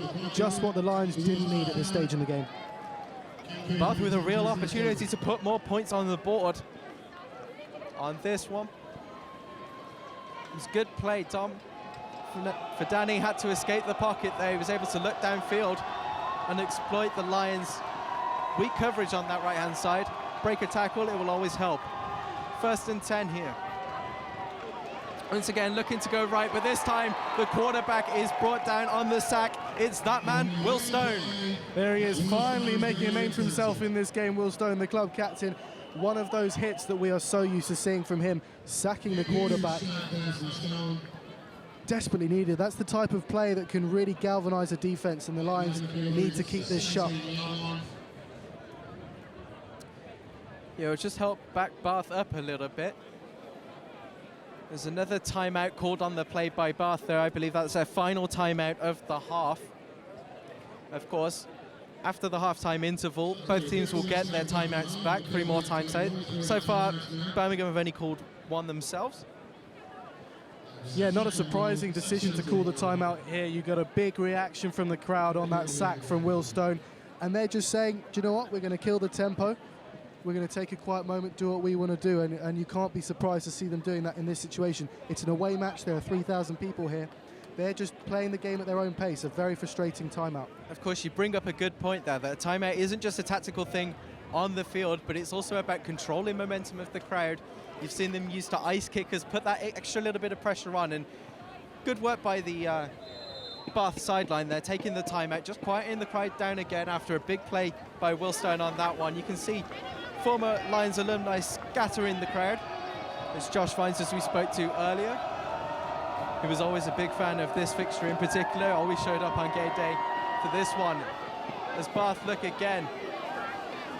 Don Ferdani trying to escape the pocket. He's got Lions closing him down. This one, he's tackled inbound, so the clock will keep running here. He gets roughly back to the line of scrimmage. They're looking to go quickly here, Bath, trying to exploit the coverage in that timeout, discussing a few plays down the road. Yeah, fantastic planning from Bath there. Don Ferdani taking it on himself, perhaps not by choice. That ball is whistled dead there. Wasn't the wisest of plays by Bath there. They'll be annoyed by the sloppiness of that one. Means they're going to have to try and kick for another field goal.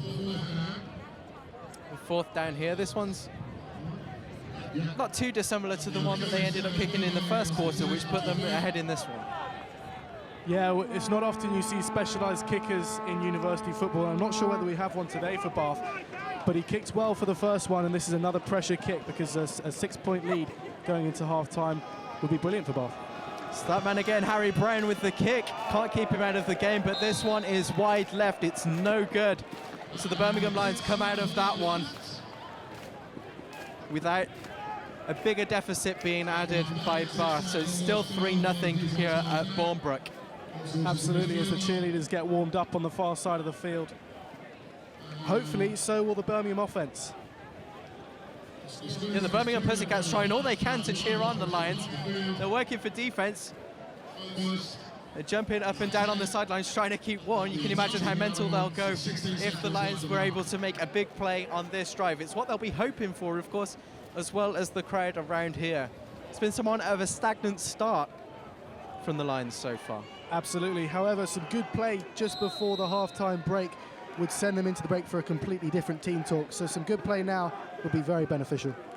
So the snap that's handed off to the running back, Elliot Walters, looking to dive at the right-hand side off the tackle. He'll eventually be brought down for a gain of around 7 on that play. Yeah, pretty good run from Elliot Walters. He's not the tallest man, but he's got a lot of strength, and he knows where he's running. He can read the blockers in front of him. He did very well there to shrug off one tackle and go down and make very good yardage. Yeah, yards after contact, something that's very important from a runner. You're looking to try and break 1 or 2 tackles, and that's how you get your really big gains and get it running. There was a timeout there charged to the Birmingham Lions.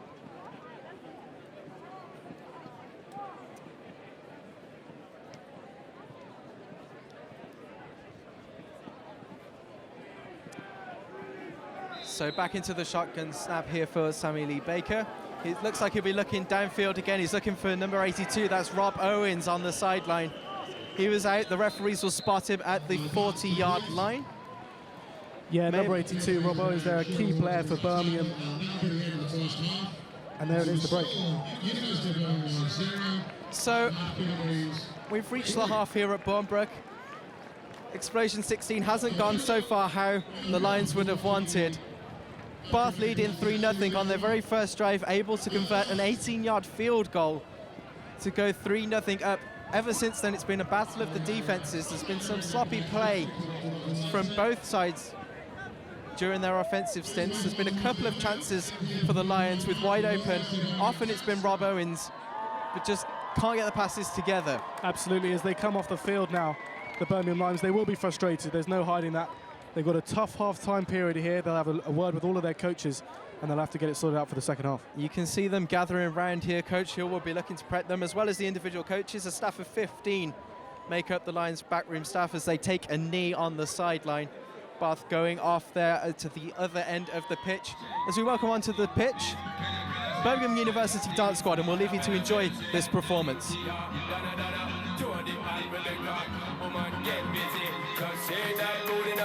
When the beat drop, just keep swinging it, get jiggy. Get drunk up, percolate anything you want, because it's oscillating if I don't take pity. More to see you get life on the rhythm of my ride, and my lyrics up about electricity. Girl, nobody can do you nothing, cause you don't know your destiny. Yo, sexy ladies want war with us, in the car with us, them not war with us. In the club, them want flex with us, to get next with us, them can't vex with us. From the day my bond, I ignite my flame. Girl, I call my name and it is my fame. It's a good girl, turn me on till I earn them on. Let's get it. Girl, them skill arty. Thunderball, some me give it to, some me give it to, some me give it to our girls. 5 million and 40 naughty shorty. Baby girl, all my girls, all my girls. Thunderball say, well, I'm on the way, the time cold. I wanna be keeping you warm. I got the right temperature for shelter you from the storm. Hold on, girl, I got the right tactics to turn you on. And girl, I wanna be the papa, you can be the mom. Oh, oh. So what's that supposed to be about, baby? Girl, free up your vibe and stop acting crazy. Reminisce on all the good times daily. Why you tryna pose like I be acting shady? What's that supposed to be about, baby? Girl, free up your vibe and stop acting crazy. Shonda Paula, give it a good loving daily. Now you tryna pose like I be acting shady. Shady. Yeah, yeah, yeah, yeah, yeah. Feel that chair now. Yeah, yeah. Shonda Paul. So me go so then. Well, I don't really care what people say. I don't really watch what them want do. Still I got to stick to my girls like glue. And I might not play number 2. All I know the time is just getting jet. Need a lot of trees up in my head. Got a lot of dental in my bed to run that real. Yeah, but me name Sean Paul. Give me the next chop. It's so fine. Girl, just let me be there for you anytime. It's so fine. For you, I time the longest line. It's so fine. My girl broke out and wine. Mash up my brain and mash up my mind. When bad man are that's with them 9. I'll be your sunshine, my girl. Listen to me, listen to me, listen to me. Hands up high, we burning up the sky. We got the dance all crazy, got the club on fire. I like the way you dance. You got me in a trance. My baby, she don't mind at all. Girl, I got you so high, and I know you like. So come on, push it on me if it feels alright. Wanna drop it low and bring me up? No, she doesn't mind. She doesn't mind. She doesn't mind. Girl, I got you so high, and I know you like. So come on, push it on me if it feels alright. Wanna drop it low and bring me up? No, she doesn't mind. She doesn't mind. She doesn't mind. Girl, I got you so. Yeah. Yeah, yeah. Shonda Paul. Give it up, please, for the University of Birmingham Dance Squad. Excellent performance, ladies. So there you see the Birmingham University Dance Squad with their halftime performance. Rory the Lion on the pitch as they head off now.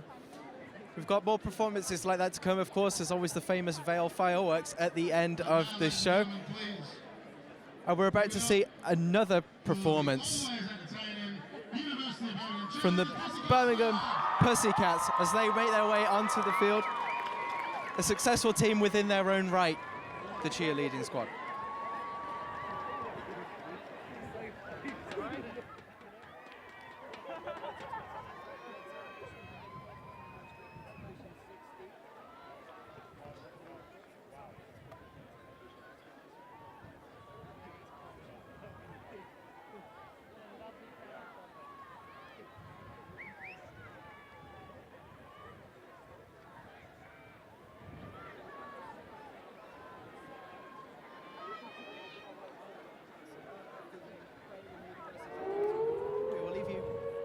Pussycats here at halftime at Explosion 16.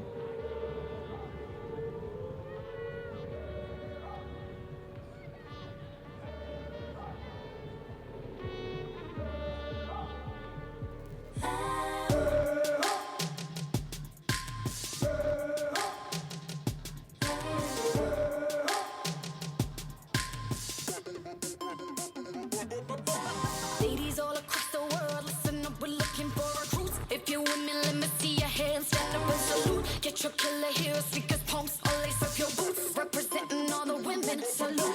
So ladies all across the world, listen up, we're looking for recruits. If you're with me, let me see your hands, stand up and salute. Get your killer heels, sneakers, pumps, all lace up your boots. Representing all the women, salute, salute. It's who we are, we don't need no camouflage. Just a female that around, we're taking off. If you're with me, women, let me hear you say. Ladies all across the world, listen up, we're looking for recruits. If you're with me, let me see your hands, stand up and salute. Get your killer heels, sneakers, pumps, all lace up your boots. Representing all the women, salute, salute. Attention, salute.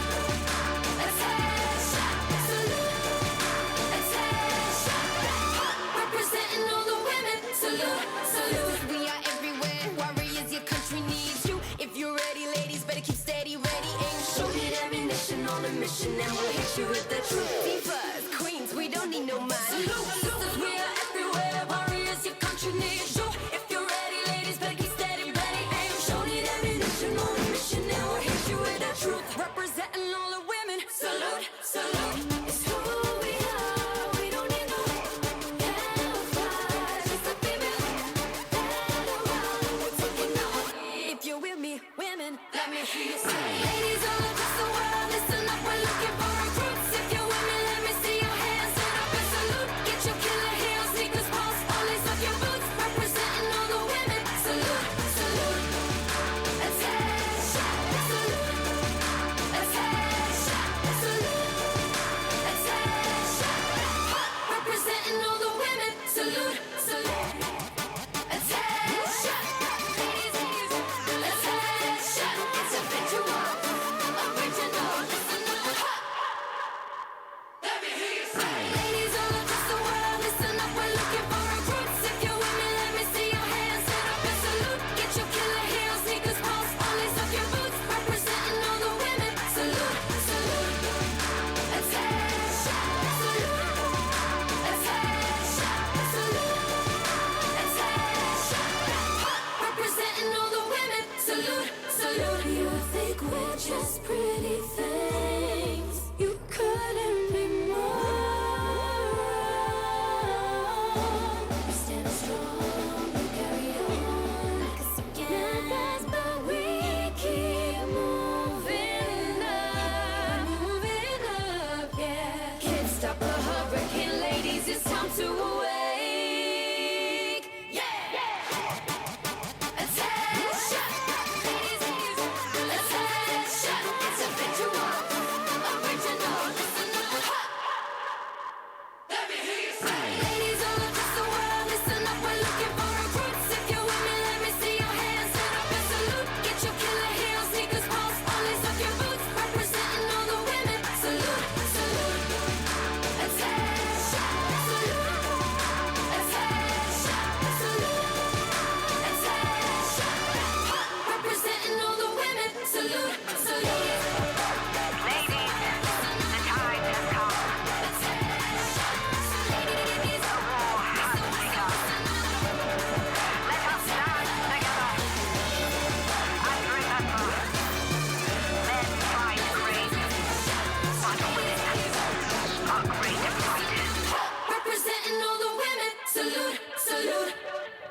Ladies and gentlemen, please give it up for the University of Birmingham Pussycats cheerleading squad.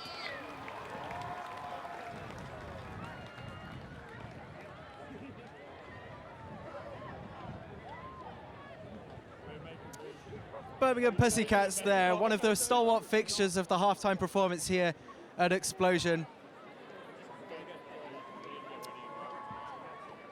So as the Lions, you saw there was unity between the sides there.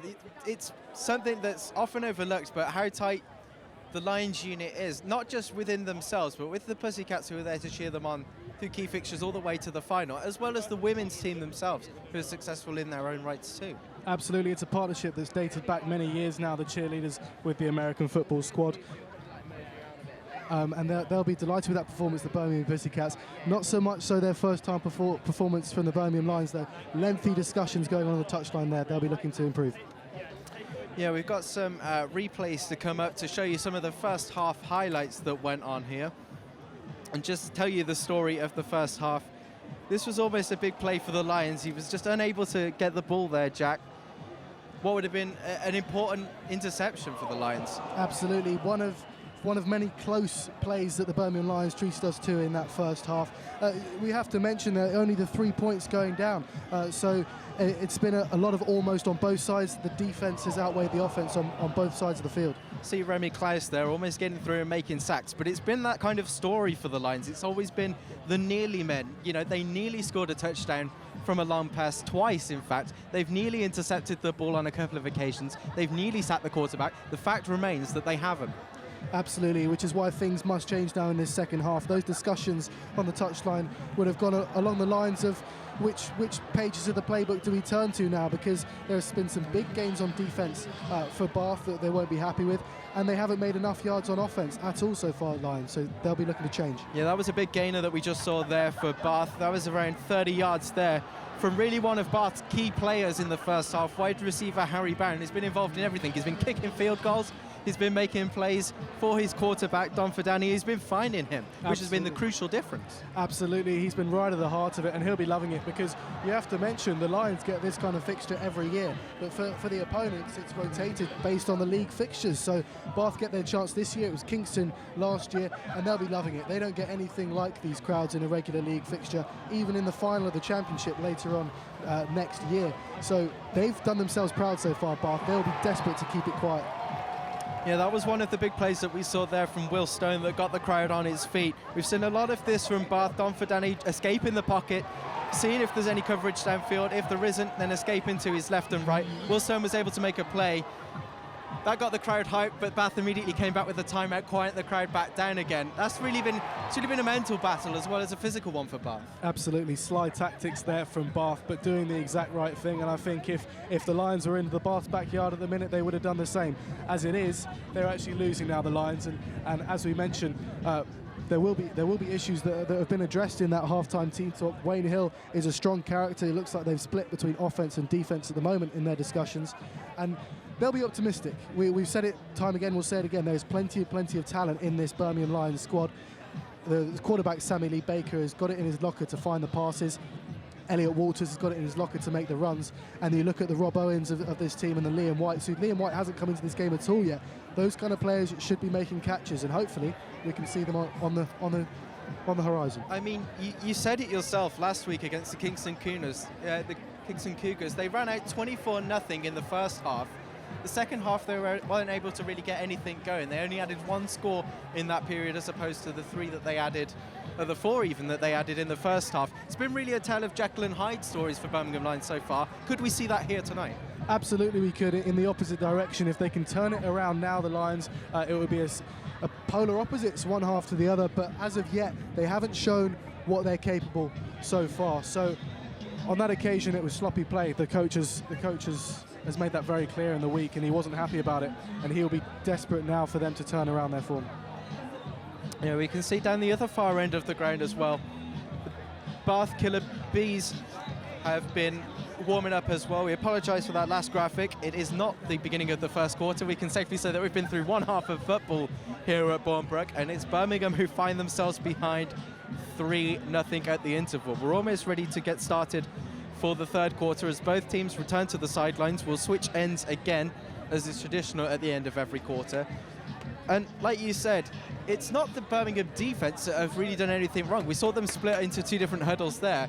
they've been pretty good overall. Absolutely, and they won't get the credit they deserve unless the offense can win this game for them. It's an odd dynamic in American football. You don't necessarily see it in any other sport, but the defense is a separate team to the offense. And on the touchline now, the defense will say, look guys, we've done our bit, we've done our role, we're defending pretty well, we've only conceded 1 field goal in that half, and it's not our fault. And the offense similarly will say, we can't let them down in this situation. They've got to put the work in as well. It will be very interesting to see just how experimental the Birmingham offense gets in this half, because usually in the second half they're 24-0 up like last week and they start playing some funky moves. It's early in the season. I wouldn't be surprised to see that. So in this situation, 3-0 down, unfamiliar territory. We'll have to have a look at how they can readdress things. One of the key players targeted by the Birmingham Lions early on, especially in the passing game, was number 82, Rob Owens. It's just sort of been overthrown to him, really, hasn't it? But you'd imagine that he'd look towards, Sammy Lee would look towards him to really ignite the offense. Absolutely, an established player in this squad, a very talented player. As with the running back, Elliot Walters, he's been fantastic as well. He has been so far this season. And we need to make sure we look at him in the game as well.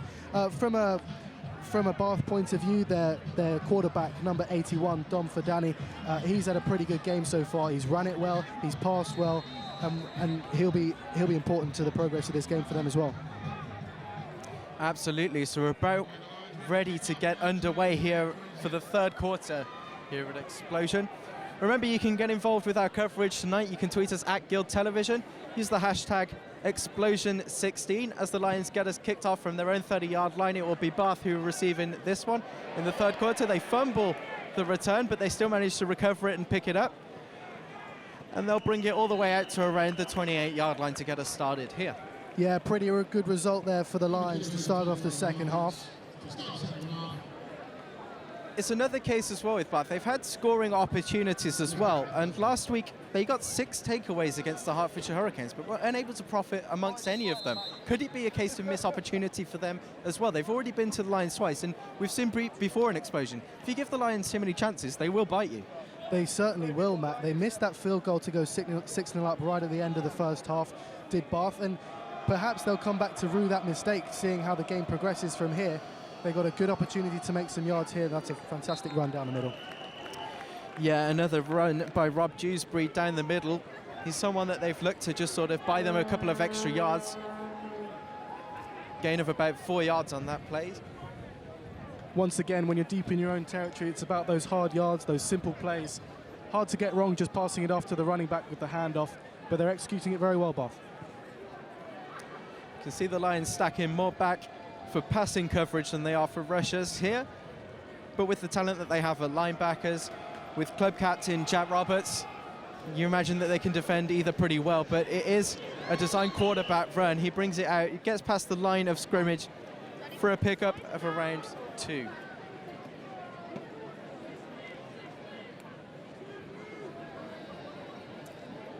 More good yards there from Bath as they go back into their huddle. A tactic we won't see employed on offense from the Birmingham Lions, but they'll just be thinking, still got yards to go, 2nd and 6. They'll be thinking of a way to make up and get up to that first down mark once again. 3rd and 6 here for Bath. Are the Lions going to start the second half forcing a 3 and out? He steps back into the pocket, now he steps up looking to run, and coming from behind to make that play, number 94, Will Stone. You guessed it, who else, Matt? Fantastic tackle from Will Stone there on the 3rd down.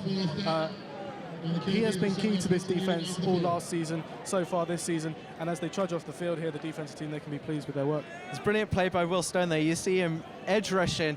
He was double covered in the backfield. He was even covered by the running back, but a great spin move away, manages to get to the quarterback and stop him advancing up the field. So we'll see our first punt of the second half.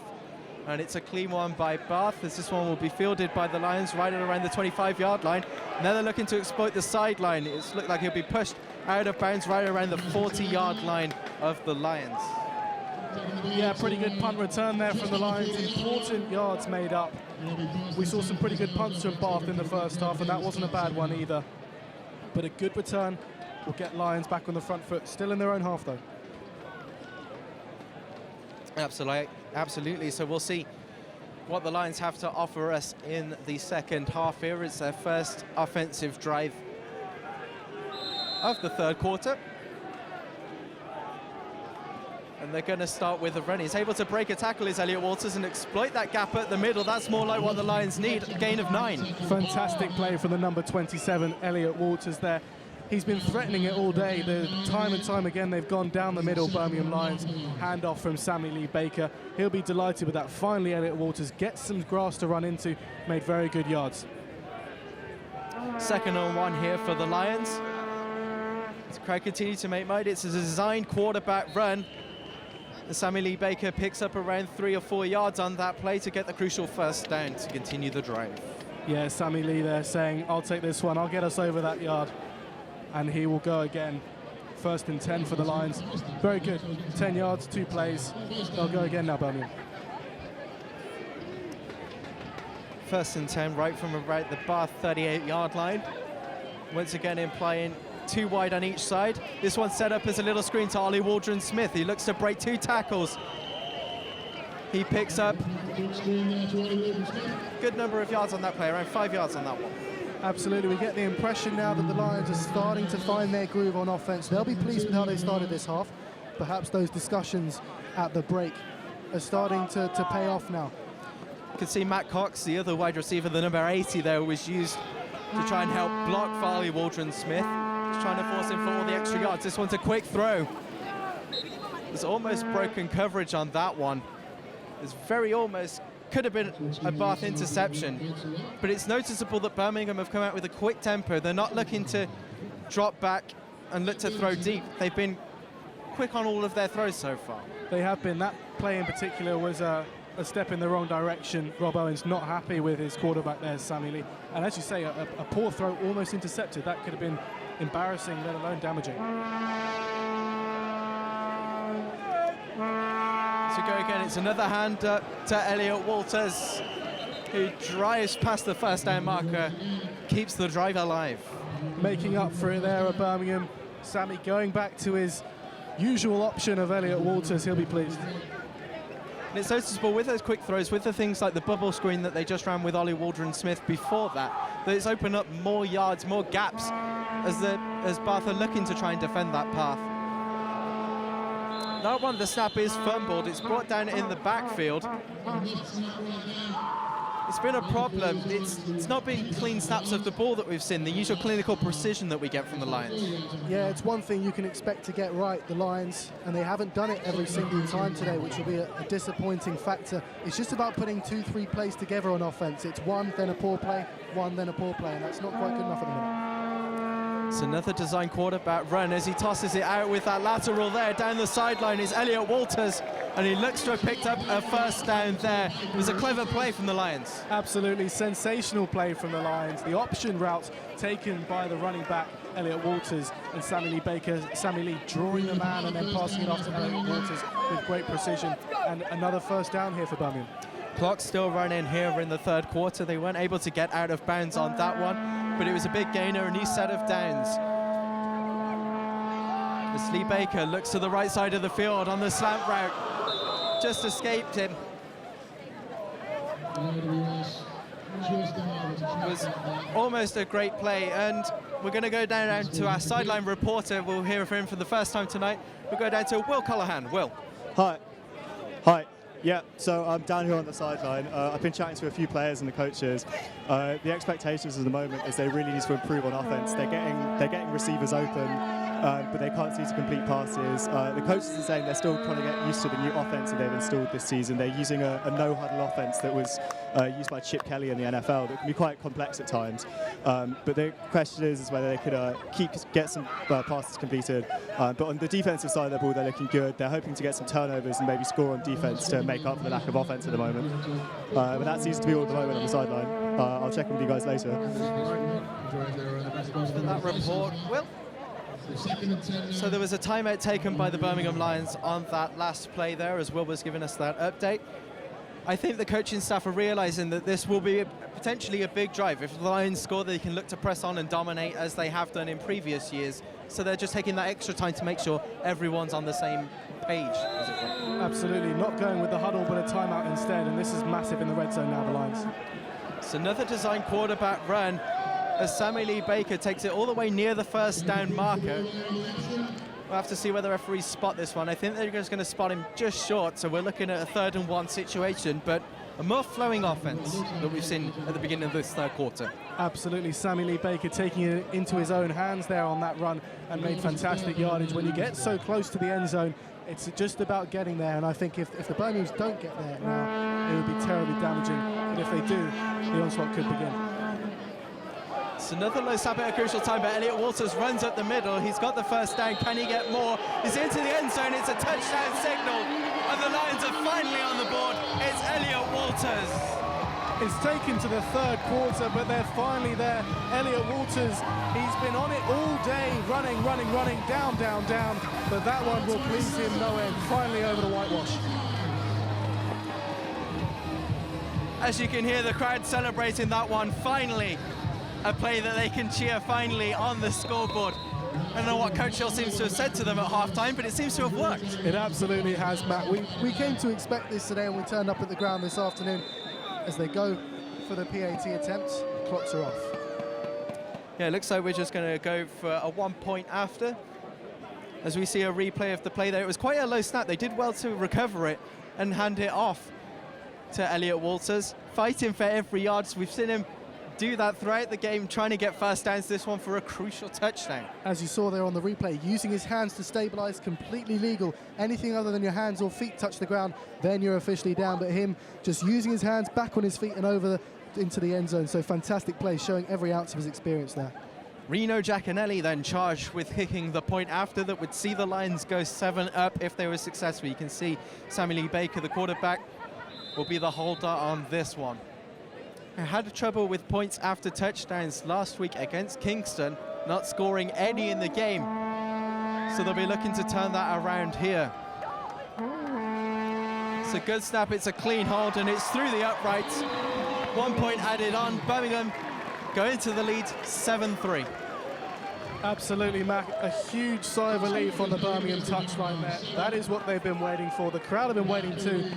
They were delighted with that. And as you mentioned, not a single PAT converted last weekend against Kingston, so already an improvement. 7-3 up Birmingham now into the 3rd quarter, and we wouldn't be surprised if we see them go again here on offense, Birmingham. Bath have had their chances. You imagine that this next drive from Bath will be a crucial one. As we see a replay of the touchdown again, you can just see it, just fighting for every yard. He does well, as you pointed out on that replay, to just get his hand down to avoid making contact with the ground. That would have whistled him down, fighting to get that. But this reply from Bath now, in the context of the game, if they were to get a score now, they're back in it. It demoralises the Lions again. Absolutely, they've proven so far today. Bath are here to make a match of it. They're not making up the numbers by any stretch of the imagination. They'll be pleased with the way they played in the first half. Everyone would have been from a Bath point of view, and it's about reacting now, a positive reaction, because if we see a capitulation, they'll be devastated getting on that coach home. They need to make sure they're going home thinking that we made a good fist of it. Yeah, they've certainly ran the favourites tough so far. As they let this one roll, it's going to be an attempt to be returned, but he's going to be pushed out of bounds downfield right about his own 15-yard line. A missed tackle there, but not too damaging for Birmingham. Yeah, you can see the Bath return and let it roll. It's a little bit of an off move, probably forced him back a little bit more, but allowed him to miss that one tackle, as we see a replay of that kickoff here. Bath are in their huddle now on field, deep in their own red zone. Yeah, they'll be looking to start from their own 15-yard line. He's got one runner in the backfield with him, 2 wide receivers spread either side. Lions penetrate through into the pocket again. It looks like a quarterback run. He picks up around 3 yards on that play, running out of bounds. Everyone covered downfield. It's been a feature of today's game, Matt, on both sides, the quarterback-keeper runs. Profiting very well. The linebackers for Birmingham haven't necessarily tracked him all that well at times. See Will Stone charging after him there, but he takes him out of bounds. You can see Will Stone and O'Hill Chowdhury getting through there. They've done well at collapsing from the pocket on that right-hand side, but they've been leaving a gap open.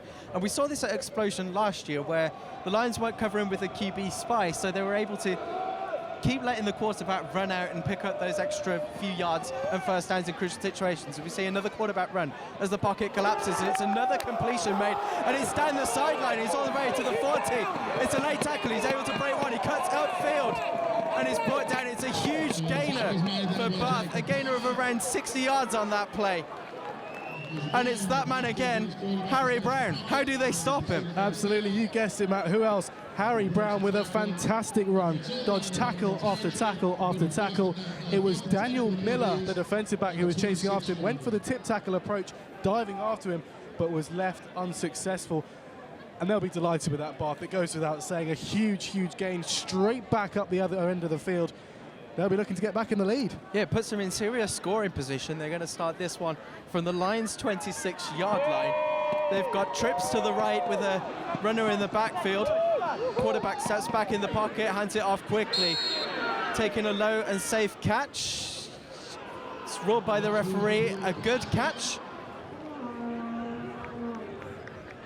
Lions touch line not best pleased with that option. You can see Wayne Hill in your background there shaking his head. They thought it was fumbled, I do believe. Interesting moment here at Bournemouth. Yeah, I think the Lions thought that one was incomplete. I think trying to suggest that he caught it with the aid of the ground, which obviously would rule it an incompletion. But the referees have spotted the ball in favour of the Killer Bees. Pick up of around 2 yards on that one. 2nd and 8. And this time it is handed off to the running back, who picks up down the middle for a gain of about 6 yards on that one. Very good, efficient play there from Bath. That particular play off to the running back has worked well for them so far this afternoon. It won't make the headlines. That will go with the wide receiver, Harry Brown, who has picked up passes all day today. But it's those kind of hard yards that sets up the position for players like Brown to take it further. Yeah, we've been heaping praise on the Birmingham Lions defense, but this type of situation is where you really stand up. And as the Lions know, this is what can cost you, win you championships in bigger games. 3rd and 4 then for the Killer Bees. Pocket collapsing again. He escapes to the left-hand side, but he's well covered by the Lions. He's brought down out of bounds, but the referee signals that it's another first down for the Killer Bees. Harry Brown again. Harry Brown again, proving just what a player he is on the biggest stage they'll have all season. More efficient play from Bath. There were almost 3 men on him there, Harry Brown, still wriggling free and getting across the line to get another first down. This game has gone well beyond the showboating realms for the Birmingham Lions. It's about winning this game now. Yeah, Chris Moreau on the tackle there, the number 4 for the Birmingham Lions on the coverage.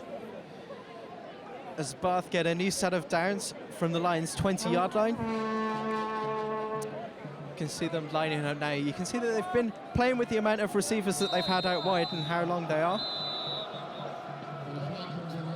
It looks like the referee's blown up here.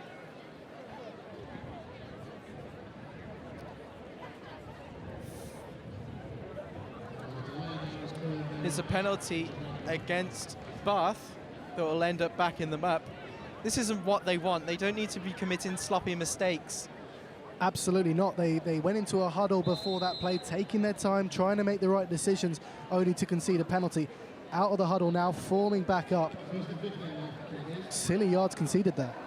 Yeah, 1st and 15. They just make it that 5-yard difference that can be all the difference between a new set of downs and having to go for a field goal and only 3 points. As he escapes the pocket again, it's thrown over.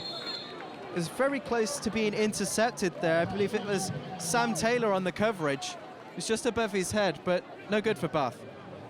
No, not at all. A missed tackle from Josh Gaff there of the Birmingham Lions, letting them run free. There's Chris Moreau on the coverage again, and it seems that pass was intended for Harry Brown. It seems a very obvious tactic of Bath now that we're seeing him be targeted for most of Bath's passing plays, I think it's fair to say.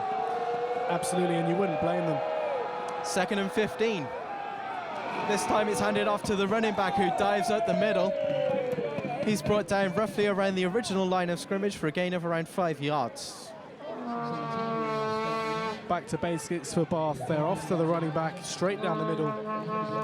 Yeah, Rob Dewsbury just doing enough to keep him in the back of the Lions defenders' minds, it means that they're having to think about whether it's a run, whether it's a passing situation. Obviously, that affects the kind of coverage that the Lions employ to try and stop that play. Absolutely. Number 94, Will Stone. The onus is on him now to organise his defence for the Lions. They've got to keep this out. 3rd and 10. Pass in play, looking to escape the pocket. He's trying to direct traffic downfield. He's forced out of bounds. And it's a big play by that man, Remy Klaust. Fantastic again from Remy Klaust. He tracked him the whole way, put him under a lot of pressure, because to begin with, the quarterback was only running backwards and drove him out of play without touching him. Brilliant play from Remy.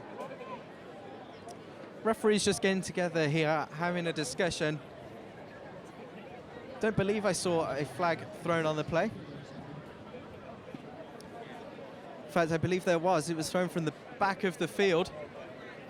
And it was a face mask penalty on that tackle against the Lions, which means that Bath advance at the field and keep the ball.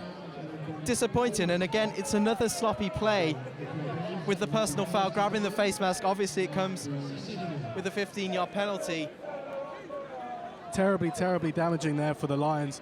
Just when they think they got Bath back a few yards, they concede 15, and this could be terminal now. It's a new set of downs for Bath then, 1st and goal, as they're inside the Lions red zone deep now. Once again, looking left, looking to throw over the top. They all go up for it. See what the referees rule.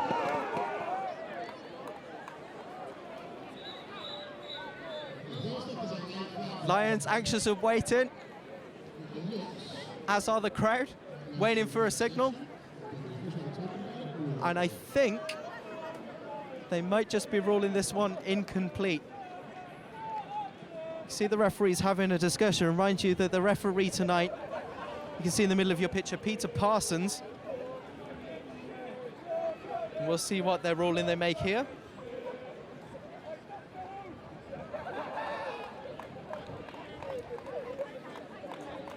It's pass interference called against the offense.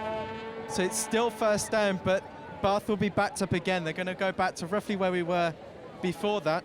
See a replay of the play here. The quarterback swings left, trying to get out of the pocket. You can see there was a melee of people, and you can see there number 6, Harry Brown, trying to desperately claw on to his arm, causing the pass interference, stopping the interception.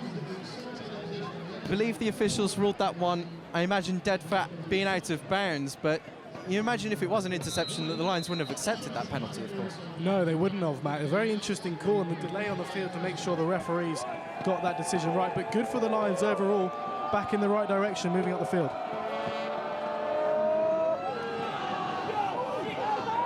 Quarterback escaping the pocket. He's got pressure coming from behind him. It's 94. Will Stone again makes the play, keeping Bath penned back.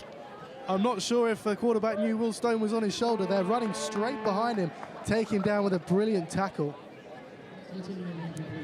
Fantastic from Will Stone, just what Birmingham needed. Yeah, I think if I was the Bath quarterback, I'd probably know that Will Stone was behind me, because I just assume he was there every play. He seems to be able to break through. You can see Will Stone edge rushing here. He's able to shake his tackler and then force the quarterback out of bounds on that one. Good coverage from the line of the Lions there. Looked to throw the ball dead, did the quarterback, but Will was right on his shoulder. 2nd down then for Bath. Looking deep with the throw here. It's a jump ball. Neither of them get it though. It falls dead and incomplete. 3rd down coming up here for Bath. And what do you think they'll do here with the amount of yardage that they've got to go? 3rd and goal. I think they'll try and run it from here. They've tried a mixture of both so far throughout this game. One thing is for sure from here, Matt, is that this is going to be a tight one. This particular drive has gone on a while now. Penalties conceded from both teams. It's going to be touch and go. It's going to be a very nervy 4th quarter. Yeah, one thing I'm surprised I haven't seen from Bath so far, we've seen it a little bit from the Lions, is using Harry Brown in a kind of bubble screen situation where you send a wide receiver blocking and then sort of treat him like a running back. It's 3rd and goal here for Bath, backed up all the way back to around the 23-yard line. The quarterback steps up in the pocket. It looks like he's going to run with it. It's past the line of scrimmage all the way out to around the 12-yard line. He's out of bounds. It'll be 4th down. Space opened up nicely there for the quarterback. He didn't pass, he didn't run. He just went himself, and that was good yards, good awareness from the quarterback there for Danny. Yeah, what he's done is he's able to bring that closer so that the field goal attempt is easier. I think he knew there when he stepped up through the pocket, through the coverage, that he wasn't going to make a first down. Obviously, the first down here would have been a score itself. So he's just made that job a little bit easier for his kicker. We saw them get on the board early on with the field goal. That's where their 3 points come from. You can hear the explosion crowd making noise, trying everything they can. And it's a blocked field goal attempt. Bath are able to recover it, and the Lions will bring their player down. The Lions will take over the board. They came out with no points on that one, exactly what the Lions needed. Absolutely, a very timely block there from the Birmingham Lions. If that was converted, it would have bring the deficit down to just a single point, but it was sloppy, it was scratchy, and it wasn't successful from Bath. The special teams line there of the Birmingham Lions making themselves felt. And once again, with their backs to the wall, the Birmingham Lions have produced. How good would it be then if they could back this drive up with the score and put real daylight between themselves and Bath? It would be fantastic. That attack, that drive from Bath went on a long, long while. It's scrappy to start with. It's a low snap, and Sammy Lee Baker has to retreat all the way back down to his 2-yard line to recover that one. He was lucky that didn't go into the end zone, or that would have been a safety, of course. You can see him retreating back and having to be whistled down there. Another sloppy mistake from the offense, and it's becoming a bit concerning. It is. He did very well there, Sammy Lee Baker, to bail out his snapper and grab that ball before it went through for the safety into the end zone. But they've conceded valuable yards there at Birmingham. They've got a lot to make up for another first down now. Puts their backs against the wall once more in their own end zone. They've given it off to the running back, Elliot Walters, who we've seen a lot of today in this quarter, the number 27 on your picture there. He gains a couple of yards on that play.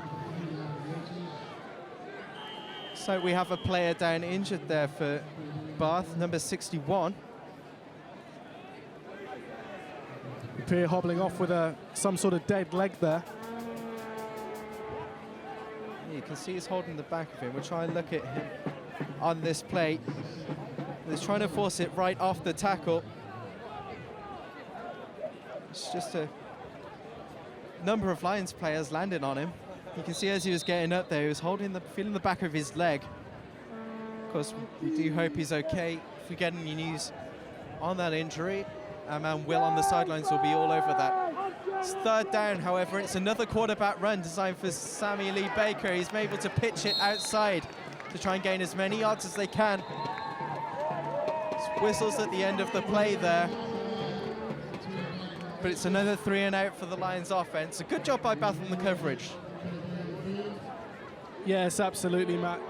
In the end, those lost yards on the almost safety, killing Birmingham's drive there.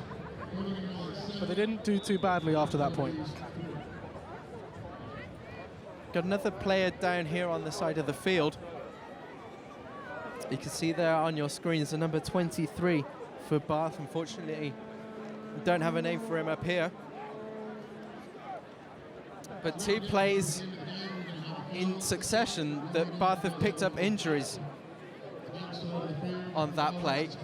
That's another thing that comes in. It's quite a cold night. These uni-ball fixtures are not often played at night in these kind of conditions.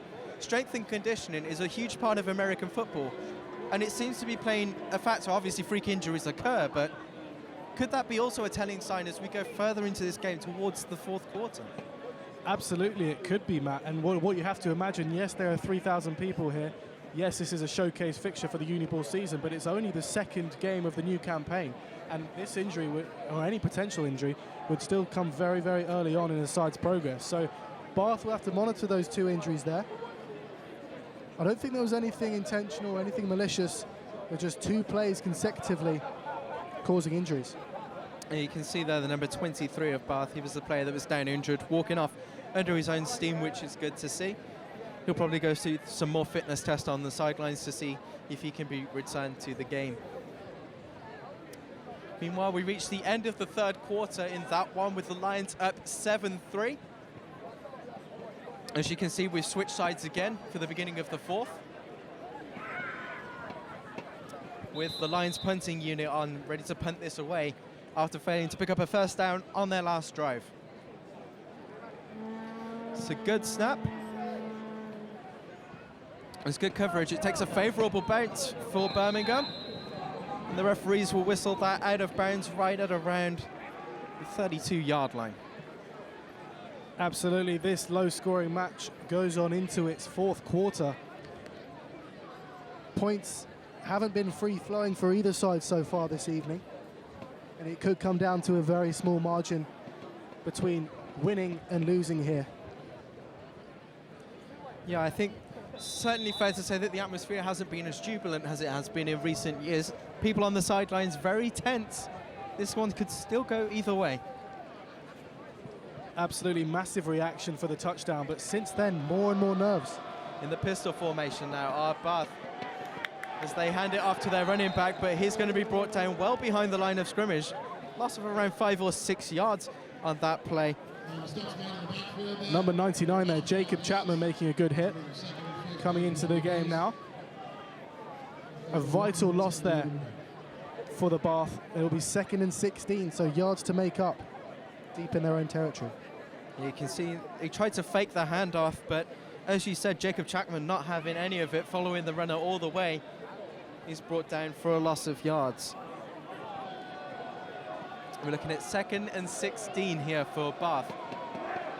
It's a good snap, and again, another feature as the quarterback scrambles from the pocket. It's thrown deep, and it's almost caught here on this near sideline, but it's dropped again. Another target for Harry Brown.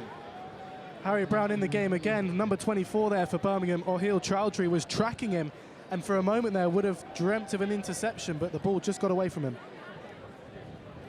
Okay, and we're going to head down to the sideline now with Will Colohan. Hey, so I'm here with Henry Lyons, who's a defensive lineman on the Birmingham Lions. It's been quite a frustrating day for you guys so far. I mean, it's quite a relief that you got a score on the board. I mean, how are you feeling as a defensive player? Is it a lot of frustration? Well, not directly with the defense. The defense has been on point. It's apart from that 3 points on the board, which there wasn't much we could do about. It was it's mainly the offense, but they're picking a game up now, and we've got the score on the board, and we're looking to get another. Brilliant. You said this was your first explosion. How's the experience been so far? Explosion's massive. It's the 10th one as well. It's always massive, but it's to pull on the jersey and your first match be explosion. All right, thank you so much. We're back to the commentary. Thank you, Will, for that one. And yeah, as he said there, it's not really been the defense that's been letting them down. They just haven't been clicking on offense, and it was a problem that you highlighted last week as well. They've been a little bit better in the second half, but not too much. They have. It won't take much from the Birmingham offense to really bring a spark to Bournebrook this evening. They're not far off, and as you mentioned there, they're coming back into the game, but it is frustrating for the defense. As we mentioned at half-time, they won't get the credit they deserve unless this lead will be maintained until the final whistle, Birmingham. Yeah, there's a timeout called by Bath there as they wanted to switch the personnel on the field. They wanted to avoid a 12 men on the field penalty, so they're going to use one of their timeouts, which could prove crucial towards the end of the game when the clock keeps ticking. They want to make sure that they get this right. Don't want any penalties on that yard, because honestly, anything like that now could kill the Killer Bees. It would. They've been very disciplined so far in the game. There hasn't been an enormous amount of penalties on either side by usual university football standards. Again, unsurprising, regardless of whether they had an extra player on the pitch, unsurprising to take the timeout at this moment in time. Chance for the coach to get his word in, to stabilise the players, because this is a very important part of the game now. I think what we can say about the penalties is there haven't been a lot of them, but they have been crucial penalties at crucial times. You think back to the Lions on that 4th down on the punt, giving it up, even when they've made plays like Remy Klaus, or Klaus even, sorry, making the play, but with a face mask penalty downfield, gives the Bath a new set of downs, new opportunities, and they've got to cut that out. Absolutely, the penalties have been very damaging. The 15-yarders, not necessarily the usual 5 yards. It's a high snap, but a decent punt from Bath. And this one will be fielded before Bath can get a touch on it. The referee signalling that their Lions drive will begin from their own 30-yard line. Possession of the football at this moment in the game is absolutely crucial for Birmingham. They'll be looking to get a good drive on, pick up another couple of first downs. That was a decent punt from Bath. I mean, you said it there. The time of possession is crucial in the fourth quarter. Even if the Lions can only string together a couple of runs, just to keep the clock ticking, puts pressure on Bath to have to do something.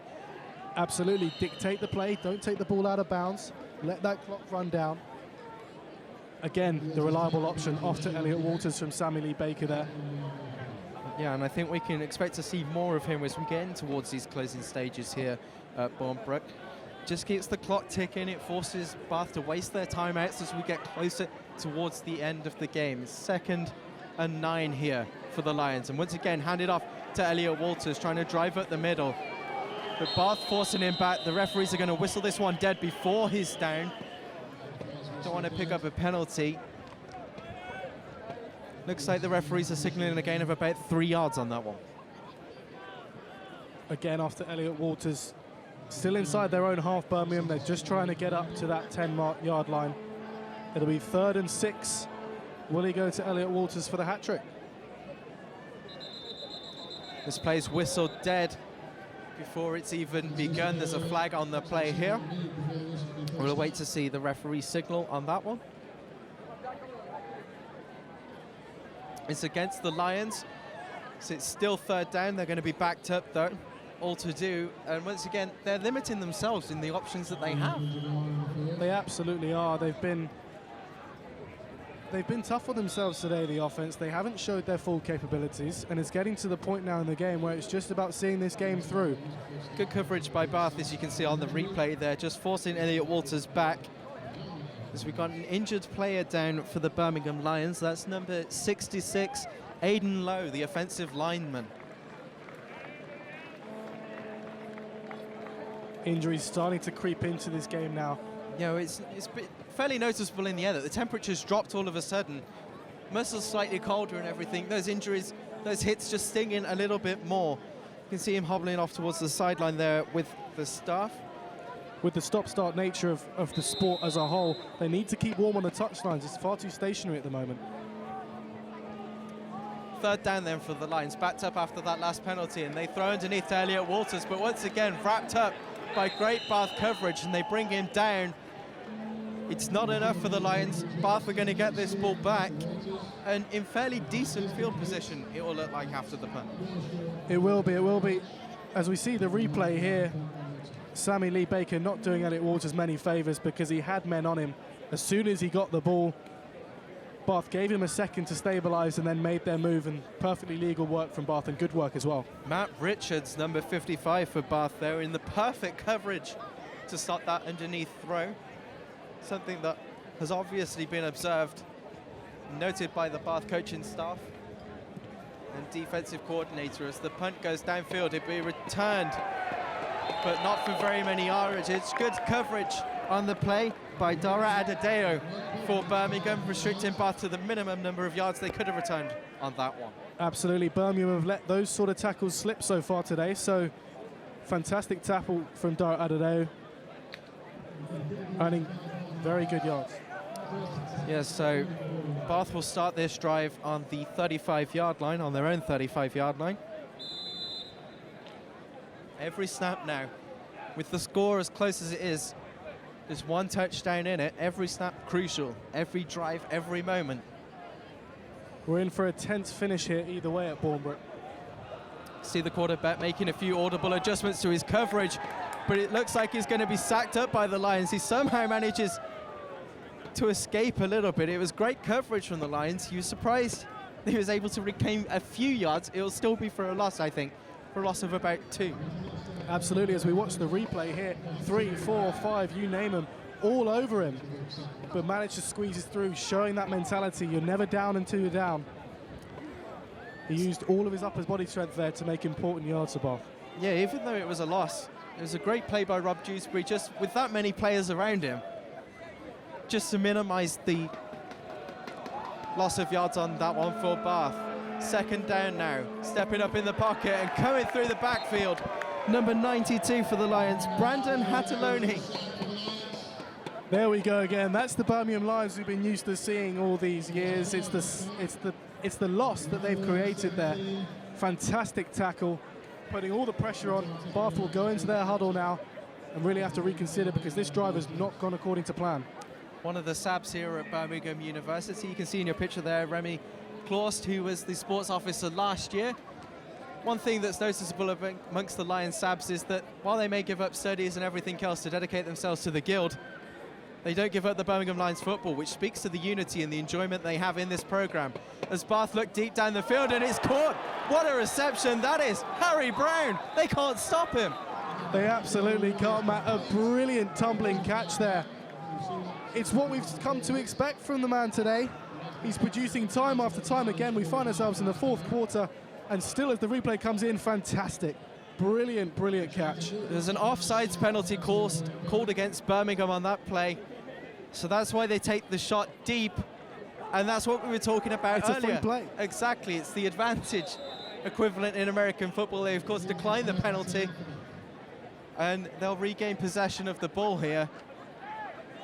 And in Lions territory around the 38-yard line. A great play, great combination between the quarterback and Harry Brown tonight. That was a false start. I think we could all clearly see that one. There's flags going there. That'll back Bath up another 5 yards. That'll put them back 5 yards in the right direction from a Lions point of view. Just getting a bit ahead of themselves. All of that excitement on their own touchline after that fantastic catch from Harry Brown. Just need to keep their composure. Wayne Hill checks his watch. Yeah, checking the play, but making sure that they're calling the right plays. Obviously in talks with his defensive coordinator. Backed up now to around the 43-yard line. Still in that shotgun formation that has been so prevalent. And steaming through the backfield, he's going to have to get rid of it. The referee's whistled that incomplete. Jacob Barner tracking the quarterback perfectly there. He knew he was there, the quarterback made a terrible throw off and it was incomplete. Good pressure from the Lions defense there. It's a great play bringing the linebacker for the blitz. Obviously the defensive line even occupied on that one. Bringing that linebacker up, closing the pocket, having that QB spy, paying dividends on that play. Second down now for Bath. Still on the Lions' 43-yard lines. Looks right again underneath. It was an improvised catch, but a catch nonetheless. He's pushed out of bounds. Number 85 there for Bath, Matt Wilkinson. The first time we've heard from him. Takes a good catch under pressure, fumbling it back to himself and guaranteeing the yards for his side. Yeah, he's picked up around 2 on that one, but they're still behind the original line of scrimmage. 3rd and 13 now for Bath. Trying to convert. It was on 3rd down that they made that big play in the last set of downs. They'll be looking to have a repeat of that one here. Snap to the quarterback, stepping up in the pocket, trying to fight his way through contact, but it's good coverage, and once again, he's been fed to the Lions. He has. Defense really finding their groove now. That's a brilliant, brilliant defensive drive from them. And as we say now, Matt, into this fourth quarter, we don't want to give Bath too much of the ball because a score now could be very, very damaging. It could be a deciding one if they were to score a touchdown. They say defense wins you games. Could that be a crucial stop in the overall context of this explosion? Let us know what you think. Use the hashtag explosion16 on Twitter. Tweet us at Guild Television. Or get in touch with us via Facebook, facebook.com/Guild Television. As that punt sails out of bounds downfield, the referee's looking to mark this one around the 26-yard line where the Lions will take over. Situation that Lions are very familiar to in this game, starting their offensive drive from deep in their own half. They'll be optimistic though. Things have started to go a lot better for them now.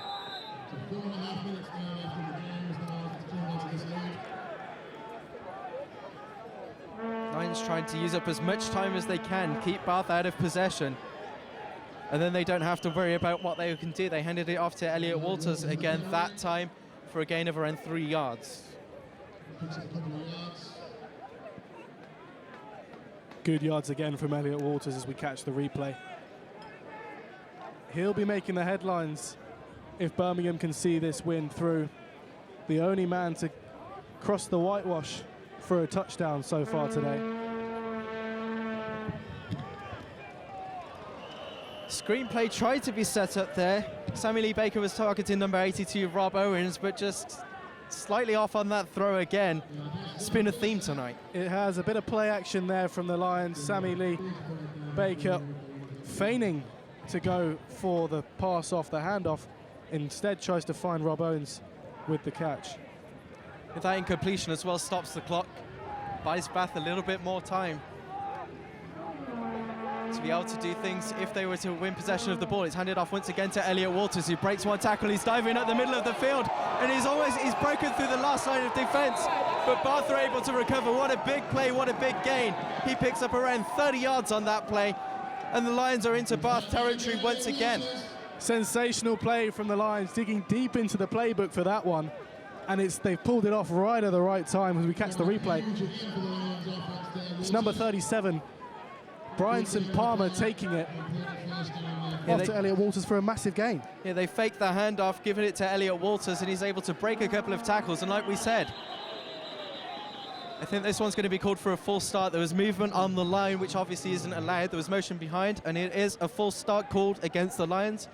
They'll be back to 5 yards once more, 1st and 15. Very sharp from the referees there, laundry all over the field, calling that together. Yeah, and I think as soon as it happened, they realised the Lions what they'd done. Once again, the crowd back on their side after that big gainer by Elliot Walters for around 30 yards, bringing them in to Bath territory. 1st and 15. They go again with a similar play. This time it is a play action, and they hand it off to number 37, who fights his way. Gain of around 8 yards on that play. Absolutely, on that occasion, it was Palmer the one who got the ball from the crossfield pass. That was beautifully rhythmic. The first time we've really seen some fluid play in the backfield from Birmingham, but that was very well executed from Baker. Yeah, Bryanson Palmer picking up a couple of yards there. We saw them use a similar play on the big game, but this one's a little hitch. It's given to Elliot Walters, who looks to go the outside, cuts inside the field, and he's lost possession of the ball. And we'll have to see if the referee signaled this out of bounds or whether it's a fumble recovered by Bath.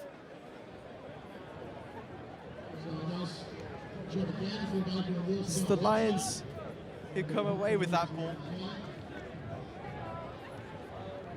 Fortunate to do so, fighting for the extra yardage there. He just lost possession of the ball, and that's something you definitely don't want to do at this stage of the game. So close to Bath's scoring zone as well.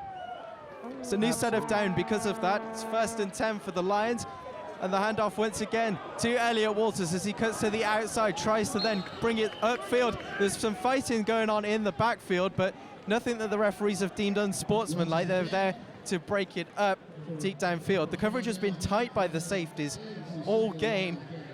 There's a sign of tempers flaring there as we see a replay of that play. See, handed off to Elliot Walters, trying to cut inside of the block by Ollie Waldron-Smith on the outside. Yeah, fantastic play from Walters once again there. We haven't seen too many afters in the backfield so far today. That particular altercation seemed to have a top on it. Birmingham really growing in confidence now on this drive. Absolutely, and you imagine a score here might well just kill off the Bath Killer Bees' chances of hope, and it's thrown. Sammy Lee Baker throws an interception, and he could run it all the way. He's down to the 30-yard line, and Bath running this back. He's to the 10, and Bath have scored a touchdown, and an interception by Sammy Lee Baker. Defense is coming up again, an explosion. Would you imagine the scene? Sammy Lee Baker panicking, throwing off a loose pass straight to the Bath interceptor, who runs virtually the length of the field there. There's another throwback. They got pressure down the middle for Sammy Lee Baker to scramble. He had to throw it away, and then it was picked off by number 23 of Bath, and he ran it all the way back for a touchdown. Referees have confirmed the ruling. It is a touchdown on the field. And we could have an absolute shock on our hands in the 10th explosion, an event that Birmingham have never lost. Bath have taken the lead with only minutes to go in the 4th quarter. We knew it would be tight as they go for the PAT here. They're electing to kick this one, so they're just looking to add 1 point onto the score. And the kick is good. Well, what a story we've got on here. Absolutely, Matt. No one expected this, but that PAT is absolutely vital, meaning now a field goal for Birmingham would only earn them a draw. There's been a couple of plays like that from the Lions where we've said Bath have been able to read it well all game. Those quick step-back passes that Sammy Lee Baker's doing. Obviously, he was under pressure there and just threw it away, trying to avoid the sack. But this late stage in the game, you have to wonder if he was better if he took the sack, took the loss of yards, knowing that Birmingham could punt that away and try and force Bath to come out. Absolutely. In hindsight, the sack would have been a brilliant result for Birmingham. But if you told Sammy Lee Baker that when he was running sideways, running backwards, he wouldn't have believed you. In the end, it was a good catch from the Bath interceptor, and he did what he had to do. He had the legs late on in this game to run all the way downfield, and blimey, do we have a shock on our hands now.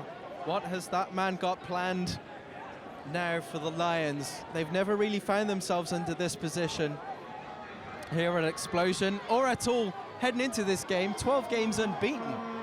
They haven't been beaten since they lost back in 2015 when they were knocked out of the semi-finals by the Sterling Klansmen, who went on to win it that year. Absolutely, and as the ball will come back into play, the clock will go live, and there is 1 minute 37 seconds left on that clock for Birmingham to turn this around. Otherwise, those fireworks will be in vain. That was an excellent kickoff from Bath. Goes into the end zone, so it'll be a touchback, so the Birmingham Lions will start from their own 20-yard line. Everything just clicking and going right for Bath. It's been a fantastic performance from them so far. We mentioned when Birmingham did take the lead with that Walters touchdown, how will they react to that? How will they come back into the game? They've showed what they can do with a lead, and now they're back in the lead again. It's been a brilliant, brilliant performance from them. Yeah, Bath have shown a tenacity that hasn't really dropped throughout the game. They've been blitzing, they've been putting Sammy Lee Baker under pressure, trying to force those mistakes. There's been a couple of opportunities for them, and as we said, 6 takeaways last week against Hertfordshire, and they finally were able to take one against the Lions as Elliot Walters manages to break through the field, and he's forced out all the way to the outside. It's a huge gainer as Birmingham fight back with a big play of their own. He was brought down at around the 36-yard line there. Elliot Walters, just the man for the situation, making amazing yards there. Dodged 1, 2, 3. His blockers were phenomenal in front of him. He read them beautifully. In the end, he knew he was going down. Taken down by the number 58, as we just saw there. Momentum could be changing again. Yeah, you saw in that replay there, Dara Adedeo doing his part to help block there. Elliot Walters juking a few players and running up the sidelines for a big game. It's another low snap. There's a flag on the play. It was a false start by the Lions, so they'll be going back anyway, but it was another poor snap at another crucial time. It was inexcusable errors here, Matt. Not long to go in the game. Birmingham finally have a chance to go and snatch a late win, and Sammy Lee Baker wasn't helped out there by the snapper by any stretch. Yeah, the rhythm just hasn't been there for Birmingham today, and I think it's definitely something that they'll be looking at as they go back over the film of this game, regardless of the result. It's something that they'll want to sort out. The Lions have been backed up back into their own territory with that penalty on their own 44-yard line. Sammy Lee Baker this time hands it off to number 12, trying to get up the field. It's no good. Gains only a couple of that on that play. That's Adetunji, the running back there for Birmingham. Yeah, first time we've seen him this evening. Not doing too badly with his possession of the ball. The handoff from Sammy Lee Baker, straight through the middle. Dodges a couple of tackles, and in the end is down for less yards than he made. Yeah, with the runner being brought down there, the clock was still running. 1 minute and 16 seconds left for Birmingham to find an answer to that Bath interception that has given them the lead. They're having to take a timeout there to stop the clock so that they aren't rushed into doing something and committing a mistake like they did on that last drive. The xpLosION crowd here this evening would not have been expecting anything like this level of a competition from Bath. But they showed it last week. We mentioned only going down 10-3. Had several opportunities in the last game, did Bath, to win that one with the takeaways that they had. Just unable to convert. As you can see here, the temperatures dropped, the crowd cuddling up into the atmosphere, but it's anything but a friendly atmosphere on the pitch. And Sammy Lee Baker looks deep towards his wide receiver. Is there a flag on the play? Lions are looking for it, but it's ruled incomplete, a fair play. That was targeted to number 87 for the Lions. Given the distance on what the pass would have been, it wasn't a bad effort from Sammy Lee Baker, but with only a minute 15 left on the clock, those kind of passes would have had to be made at this stage of proceedings. 81, sorry, the Mincers are going there. That was Harley Medlock who that was targeted for. 3rd and 14 for the Lions, needing something here, and it's another fumbled snap. He switches it out to Elliot Walters, has been his option every day, and he's making another huge play. He's running up the sideline, he's brought out of bounds down the pitch. What a clutch play on when it seemed everything was against them. Another fumbled snap. Absolutely, the awareness from both Baker and Elliot Walters to receive the pass, let alone make the yards. After the fumble, they reacted brilliantly as a partnership. And once again, for the second time in 1 minute of play, Elliot Walters, huge yardage. He gets the ball out to around the Bath 28 line. Lions with a new set of down, 1st and 10. Still in the backfield as he hands it off once again to Elliot Walters, running up this right side. They can't defend him. He's running towards the outside. He's stopped short of the 10-yard line. It looks like he's going to be, it's a first down signaled by the referees. The Lions getting it together at the right time here, Jack. They are. The crowd are right behind them as well, let alone the cheerleaders and their defensive team on the sideline. If we are in for a dramatic finish, it's going to be one to watch. Crucial that he got out of bounds at the end of that play, stopped the clock, but there's a flag on this play. Apologies, there was a timeout called by Bath. You know the graphics, it was a timeout called out by Bath, as they were gaining momentum, the Lions there. It was crucial that Walters got out of bounds on that last play. It stops the clock, it gives Birmingham time. They don't have an infinite number of timeouts. Absolutely, the awareness from him there was impeccable. Not only has he taken the catch, not only has he made the yard, he's got the clock in the back of his mind, and you have to in this situation. He's been sensational, and if he were to nick it, if they were to nick it now, Lions, you would back Elliot Walters to be the man with the possession. Crucial times here at xpLosION, and territory, well, scenes that we've never seen before an xpLosION. They're up against it with less than a minute left on the clock. The Lions have to find a score to at least tie the game, if not win it with a touchdown here. An unprecedented situation for the Lions.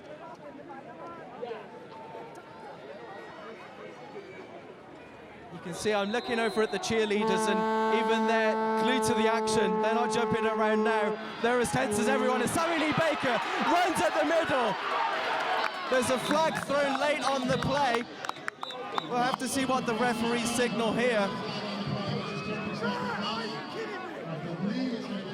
Clock has been stopped, which is vital for the Birmingham Lions. Sammy Lee Baker taking it all into his own hands there, picking the gap, running straight through it, taking the hit well and making brilliant yards after the hit.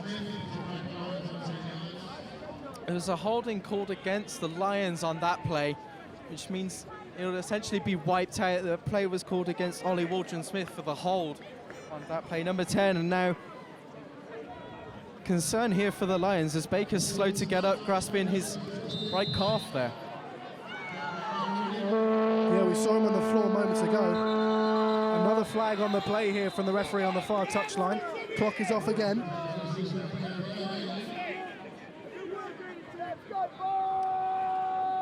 Yeah, we haven't seen too much of the officials, but it's a full start by the Lions. 5 yards backed up again. And from going from within inches of the goal line, they now find themselves 16 yards short. That could be very, very damaging indeed. Not the time to concede a false start.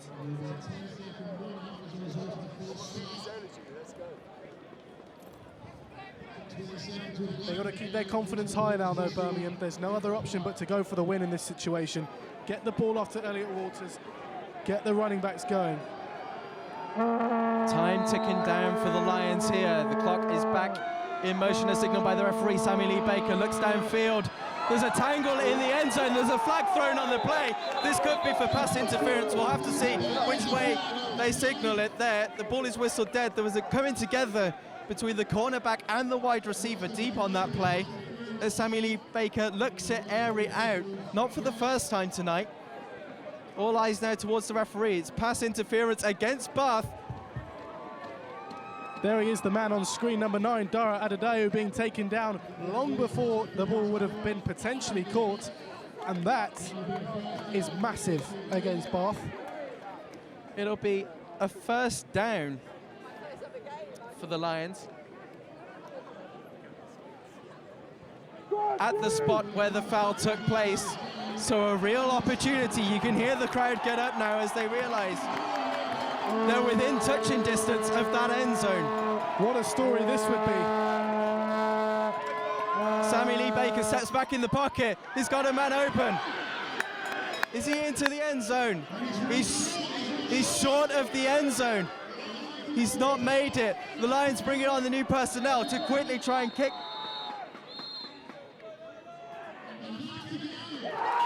Bath have done it! They're out of time! They didn't manage the clock well enough. What an upset here! An explosion in its 10th year. The Birmingham Lions, who'd never been beaten at Barnbrook, never been beaten in an explosion. Bath certainly the underdogs coming into this. They only went 3-8 last season. They've taken on the might of the Birmingham Lions at their own showpiece event and come away with a win that surely will reverberate around British Uniball. Absolutely, it will do, Matt. What a remarkable result here we've witnessed.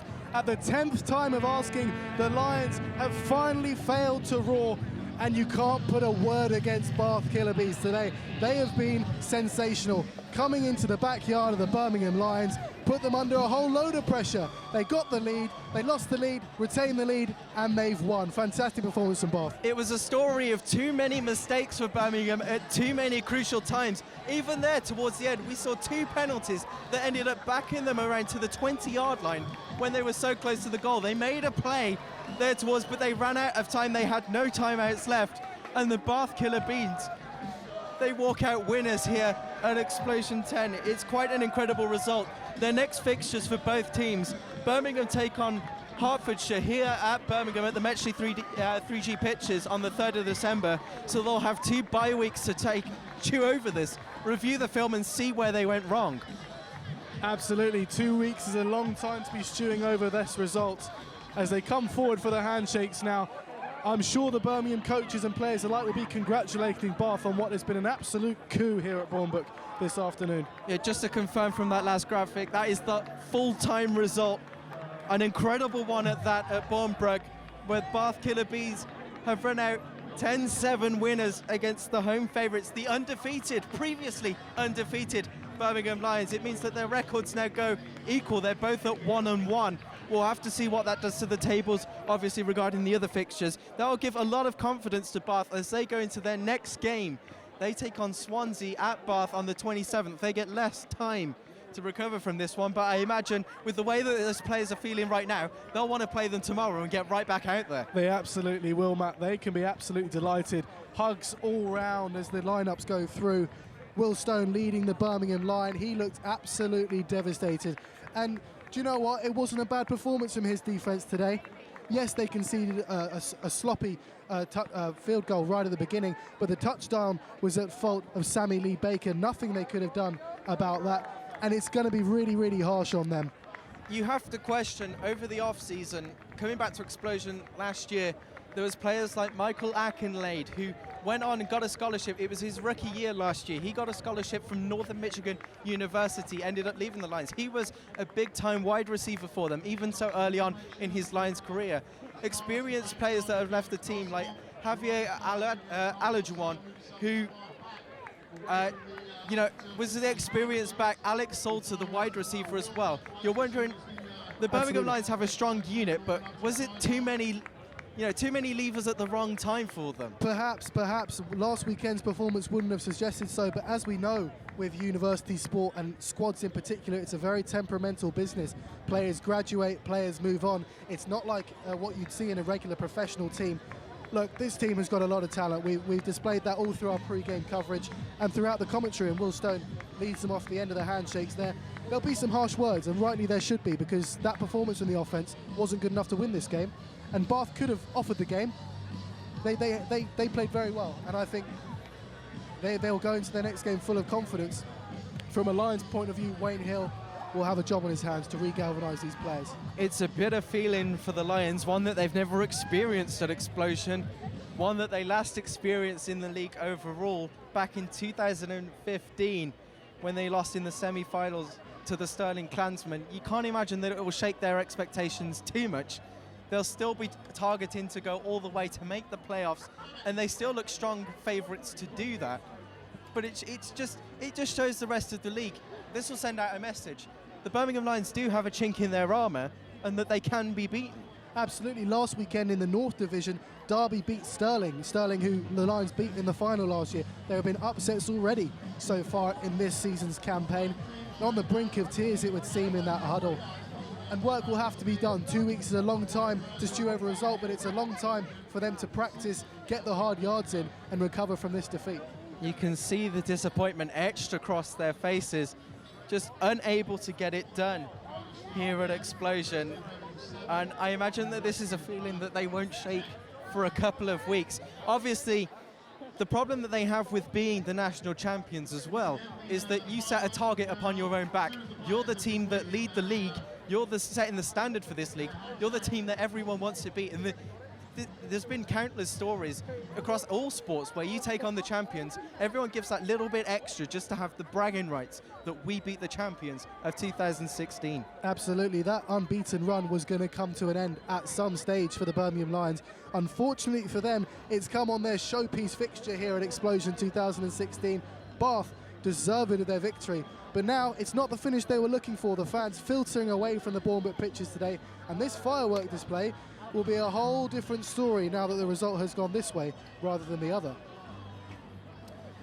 Yeah, just a few difficulties continuing on from last week against the Kingston Cougars. They did everything they could. I think if we look at key players for the Lions in this game, some positives that they can take going forwards. Number 27, Elliot Walters, the running back, who, as I said, has come into place Javier Adjuwan, who left last season, number 5 running back. He was absolutely immense today in the overall picture, and yeah, he didn't produce the winner, but he produced a touchdown at a vital time for the Lions. Absolutely, he was a touch of class today, Matt. And just when the pressure was beginning to tell, he was the man who made 3 massive gains. One thing that doesn't change, regardless of the result, is the Lions' appreciation for the fans who turned out here at Bournebrook today to watch them perform. It didn't end the way that they would have wanted to. The fireworks won't be as sweet as they could have been. Fab will certainly have a bitter aftertone, but something that never changes is their appreciation for the support that they do get from this event. And you spoke to a couple of the players in training.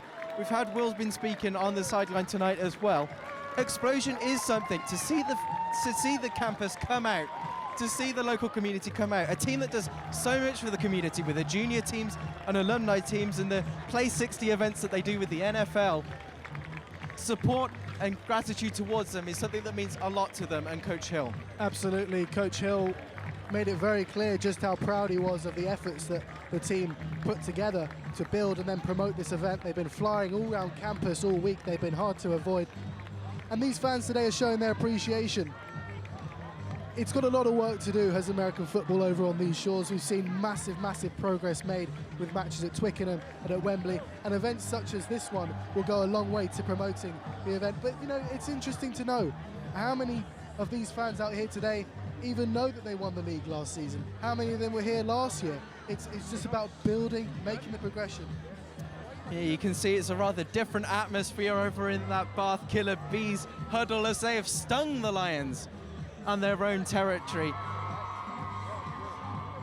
can see there's still celebrations going on. The Birmingham Pussycats are on the field. As I say, these teams are often united as the celebrations, I imagine, will continue long into the night for the Bath players. So we're going to take a look now at some of the key moments from the game and the second half that we're going to talk you through. And it was just a case of plays like this, fumbled snaps, low snaps, high snaps that have caused Birmingham to move back. This was typical of what we saw tonight. Absolutely, cold hands from the snapper there, not getting a good grip on the ball, letting it loose. Sammy Lee Baker was not impressed at that occasion. And there were plenty others, far too many occasions, very similar to that one. You can see that the game was played with a lot of aggression, but in good spirit, as you see when Baker got back up there It could have had the potential to boil over, but it didn't. But that was a typical kind of mistake that we saw that you just can't afford to do in any game of American football, not just an Explosion one, obviously. Again, you could see on that one there was another low snap, but this was the touchdown run for Elliot Walters. And at that moment, it looked like Birmingham had the momentum.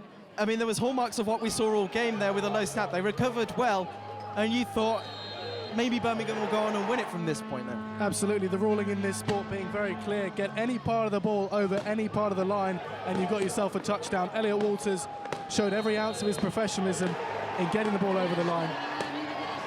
The fireworks going off here. Fireworks off the pitch, fireworks on it as Bath upset the Birmingham Lions at home.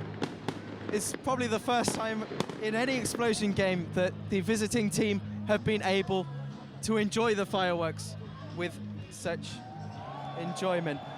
This was a blocked field goal as Bath tried to level it up with Birmingham. They were down 7-3 at that point. And special teams doing what the defense had done all game there, making plays. Yeah, there was a gap in the defensive line there from the Bath special team on the field goal, and they did well to block it, but it was all in vain. And as these fireworks go off here on Bournebrook, there'll be a bitter, bitter taste left in the mouth of those Birmingham Lions players of what could have been. I mean, we can see him there on that replay. The number 6 wide receiver, Harry Brown, was taking the kick. Just a word for him and that Bath team. He was immense today, and while he didn't make the game-winning play, he was certainly a big reason why Bath are walking away winners here. He was phenomenal today, and they'll be very proud of his performance. And what we're going to have a look at now is the winning touchdown, the one that made all the difference in the end. Yeah, we've got it here. This was the interception that led to Bath taking the lead. Sammy Lee Baker forced back in the pocket, tries to throw it away, trying to get out of bounds, but it was picked off. He threw it straight to the linebacker. He had good blocking, and when you're that far up the field, there's no one going to stop you. He ran it all the way home for a touchdown. And it always felt from very early on, the halftime score was 3-0 to Bath. We'd not really seen anything from either offense. It always felt like a game that defense would win for you. Absolutely, Matt, absolutely. And the more Sammy Lee Baker looks at that replay, the more he will regret his decision. Looking back on it there, he was on the back foot, off balance, didn't have a proper grip on the football, and the pass slipped out. There was no power behind it. It was only ever going to one man's hand, and it wasn't a red hand of the Birmingham Lions. Where do you think that the Lions go from here? What do you think their approach will be over the next 2 weeks? After going back, they play Hertfordshire in 2 weeks' time on the 3rd of December. They'll have a lot of time to chew it over. How do the Lions progress from here? How do they fix the problems that they had here tonight? That'll be a tough game, and I think when Wayne Hill looks back at the film of this match, he will look at what went wrong on offense and perhaps put it down to the weight of the occasion, the pressure of the fans, but he's got to look deeper than that. He's got to think, where were the passing plays? Not enough yards were made. And there just wasn't enough clinical edge from the players today. Okay, well that's wrapped up. Quite an explosive game of football here. I've been Matt Riley alongside Jack Simpkin. We're going to head down now back sideline, back to James and Pip. Right, well, it's been quite a day, and I'm sure you guys are feeling really, really, really proud. I'm joined now by Dom, Ekum and Josh from the Bath Killer Bees. Guys, thank you so much for joining us. All right, mate. Yes, all right. Cheers, fam. And I don't mean to delay your celebrations, but we just want to find out what's been going on. So the Birmingham Lions are probably a bit surprised. They've done great in this event historically. What went well for you guys, and what went wrong for Birmingham Lions? Well, our defense played really well. We kept ourselves in the game for the entire thing, and then Ikem came up with a play at the end. Ikem came up with a play at the end, and that's all it is. We executed it when it mattered, and we won.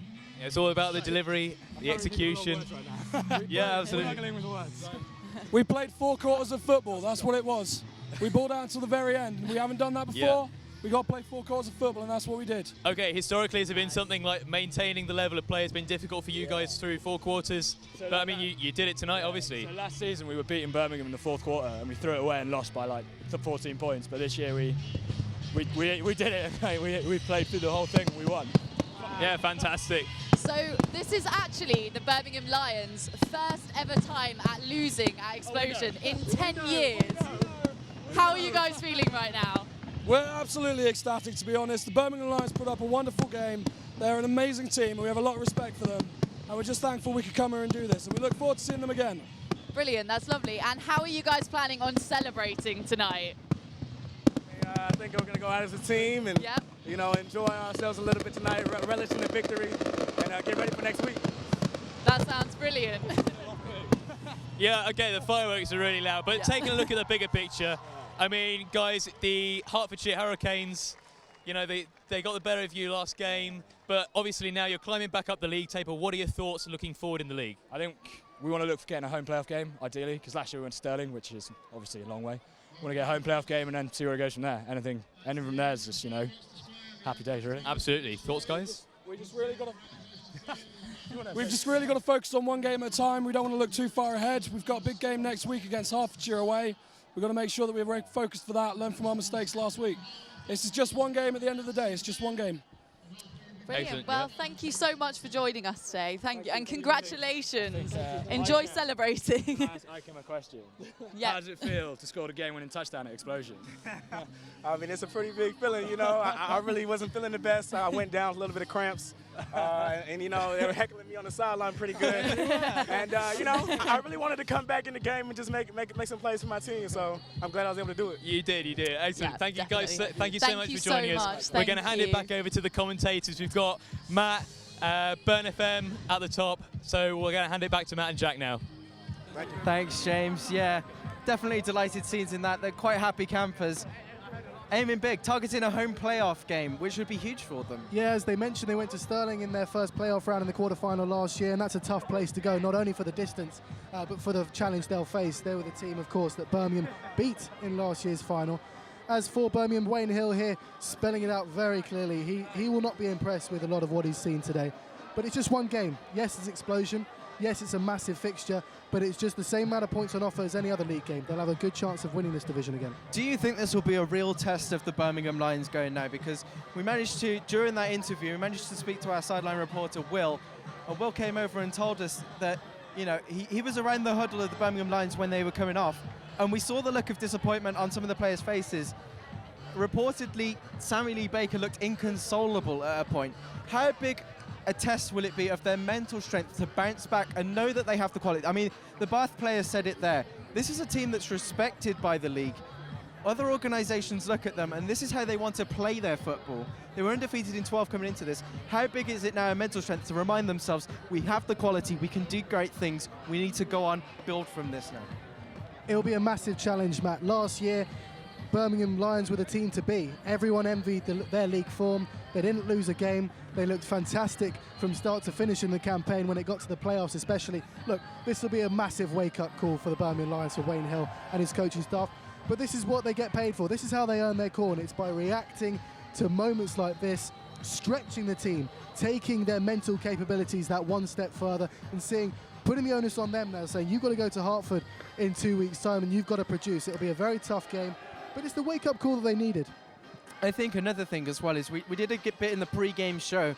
We were asked about, you know, what we liked about Wayne Hill's coaching style. And for me, with this kind of loss and this kind of unexpected, you know, this kind of upset, for me, if I was in that team, I wouldn't want anyone other than Wayne Hill and his backroom staff in charge, because this is a man who's been here 18 years. He's seen it all. Lions defensive coordinator for GB, that is.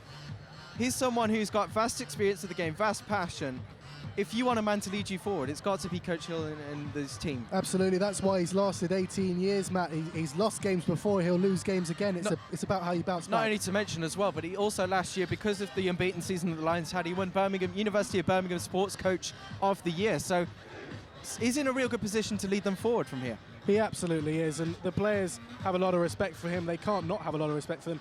And it's a vice versa relationship as well. He demands a lot from them. He knows just what they're capable of. And this result will disappoint him just as much as any single one of those players today. They've got a lot of talent. They haven't necessarily showed it. Sammy Lee Baker, a few of the wide receivers just weren't quite there, weren't quite at the races for the full match today. Do you think they'll let this build and then really use this as motivation against Hertfordshire? Every hit will be more intense next week. Do you think that's how they'll go about it? Absolutely. They'll be there on the sidelines. They'll look around. They'll say, look, there's no one here. There's no explosion. We won't have any cheerleaders, any fireworks, but this is why we play the sport. This is why we came to this university, to be in a competitive American football team. They showed last year the kind of character, kind of talent they've got, and they'll have to take that into the Hertford game. If they lose that, questions will start to be asked. A word for Bath as well, overall. What were just some of the things that impressed you in general about their style of play today? For me, it was the composure, the state of mind. They took an early lead. We mentioned it at the first quarter when they were 3-0 up. That's a perfect result. Quiet the game down, take an early lead, and just keep it quiet, keep the Birmingham offence under a lot of pressure. Yes, when that touchdown went over from Elliot Walters, the crowd's reaction was deafening, and it could have been very easy for the Bath Killer Bees to capitulate at that stage. They used their timeouts impeccably, as we mentioned a number of times on commentary, and I think they can be very, very proud of what they performed. There'll be a lot of players watching our coverage today who'll be very impressed with the way they've gone about it today. Yeah, we saw the number 91 there, Jack Roberts, who's the club president of the Birmingham Lions. One thing that this team doesn't lack, we brought them up several times throughout. We brought it up with Remy Claust, Will Stone, Jack Roberts, who we just mentioned, as well as the inactives on the sideline, Nick Evans. These are leaders. These are people who've been in the team a long time. I mean, at the start of the coverage, you called Sammy Lee Baker Mr. Birmingham Lions. They have an abundance of leaders in their team to take them forward from this. They do. There was no lack of leadership today. I thought Will Stone put his body on the line a number of times, as he always does, to make vital sacks at vital moments. There were issues. There were issues in the offense. There were issues in the defense, but it's more noticeable when it's in the offense because you don't necessarily have the opposition offense capitalizing on your defensive issues. They didn't necessarily even have that today on the defense. But what I'm trying to say is that the offense struggled, and you thought they were having a slow start, and then it turned into a slow half, and they never really got going. There was times when we thought they could even pip a win, but overall, wasn't enough from them today. Yeah, and you know, reading about your match report last week when the Lions took on the Cougars, you mentioned this second half, you know, almost a Jekyll and Hyde performance where they'd completely changed. They couldn't get anything together. You put it down to rookie experimentation and changes in the playbook, rustiness. It's continued into this game. Do you think it's a bit of rust that they can shake off, or is this a deeper problem? It could be a bit of both. Last weekend, it was the first game of the season, and a lot can be put down to that because in the off-season, some players here in Birmingham over the summer, some others. Sammy Lee Baker mentioned on Thursday evening at training that there are only a few of them to go down to Selly Park on an evening over the summer to practice some of these running back plays. But it only really starts to come together when the team are together here at the start of the new term. There is deeper issues. I think the playbook wasn't clear enough, the communication wasn't clear enough today, and the coaches on the sidelines, they have their tapes, they have their walkie-talkies to each other to communicate what play is coming up next. I don't think everyone was on the same wavelength at all today.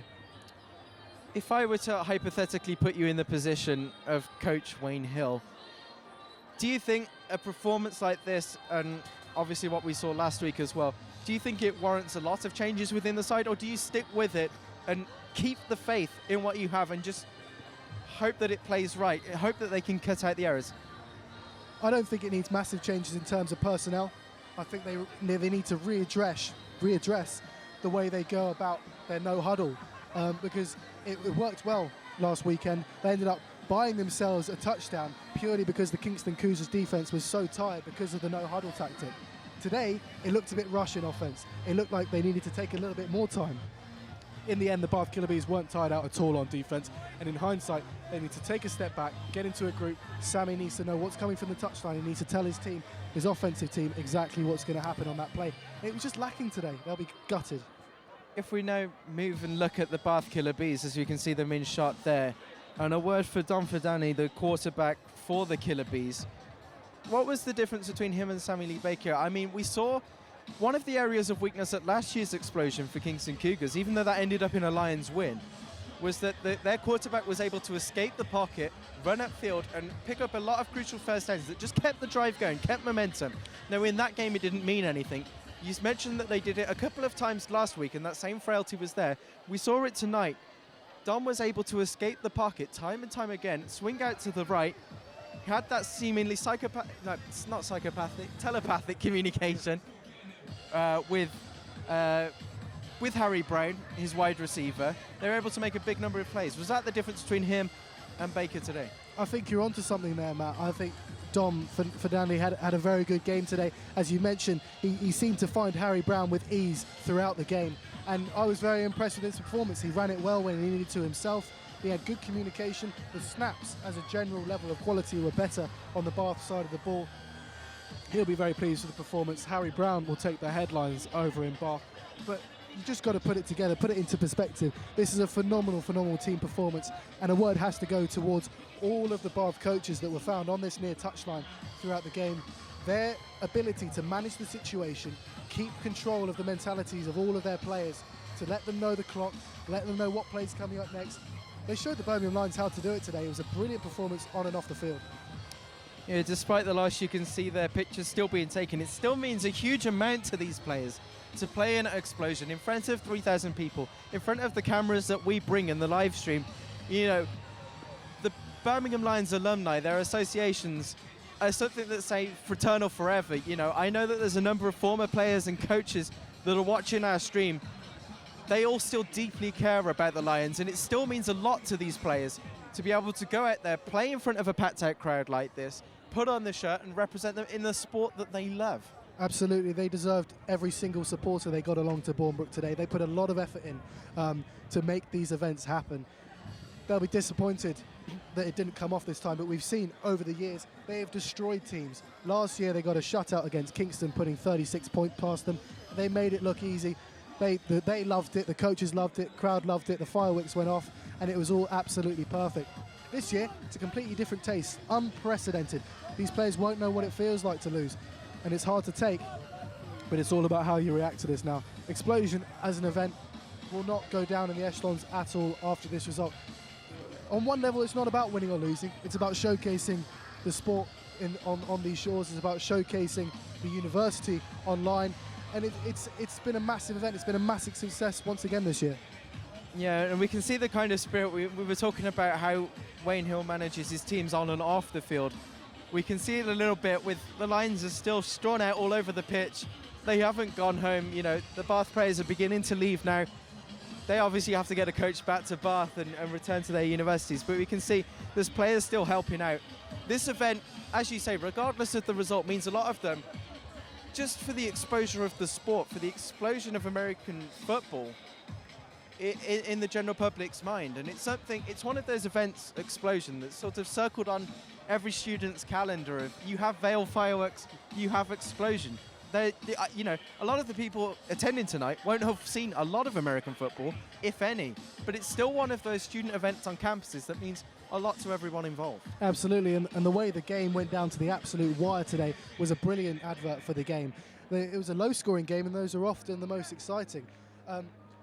With regard to these players, their family, their friends, along with the cheerleaders on the pitch now, it's all over from them now.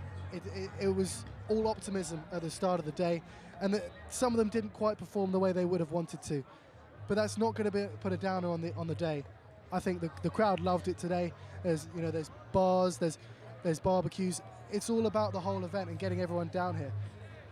You saw, as we've said before, the Birmingham Lions win against Kingston last week. I just wanted to ask you, what were the differences between what you saw, how Kingston played against the Lions compared to how you saw Bath play here tonight? Was there a lot of differences that you saw, or was it just a case of Bath were able to make it play?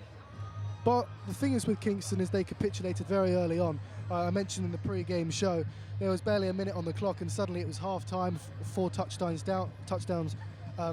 in arrears for the Kingston Cougars, and they didn't deal with that very well. Not many teams would. 24 points is a lot to make up. As for Bath, they did the opposite. They took the lead. They put all the pressure, all the onus in their own backyard on the Birmingham Lions, and it was that pressure, that momentum, that ended up dictating the play today. We had a feeling when Elliot Walters went over for the touchline, it was all about to change. We could see 2-3 more touchdowns from the Birmingham Lions before the clock was up. In the end, Bath proved us absolutely wrong. So what we've got now is we can head down to the pitch side. James and Pip have got Wayne Hill with them to discuss the game. Right, well, we're here now with Wayne, the coach of the Birmingham Lions, who's been coaching the Lions for 18 years. Thank you so much for joining us, Wayne. Now, some of the highlights from the games, things that you think went well, things that didn't go so well for both teams? Yeah, I think from our point of view, we started the game pretty well with strong defence throughout the entire game, really. We were really impressed to just give up 3 points. and that was really down to a bad field position to start off in the game. But throughout the rest of the game, we played pretty well.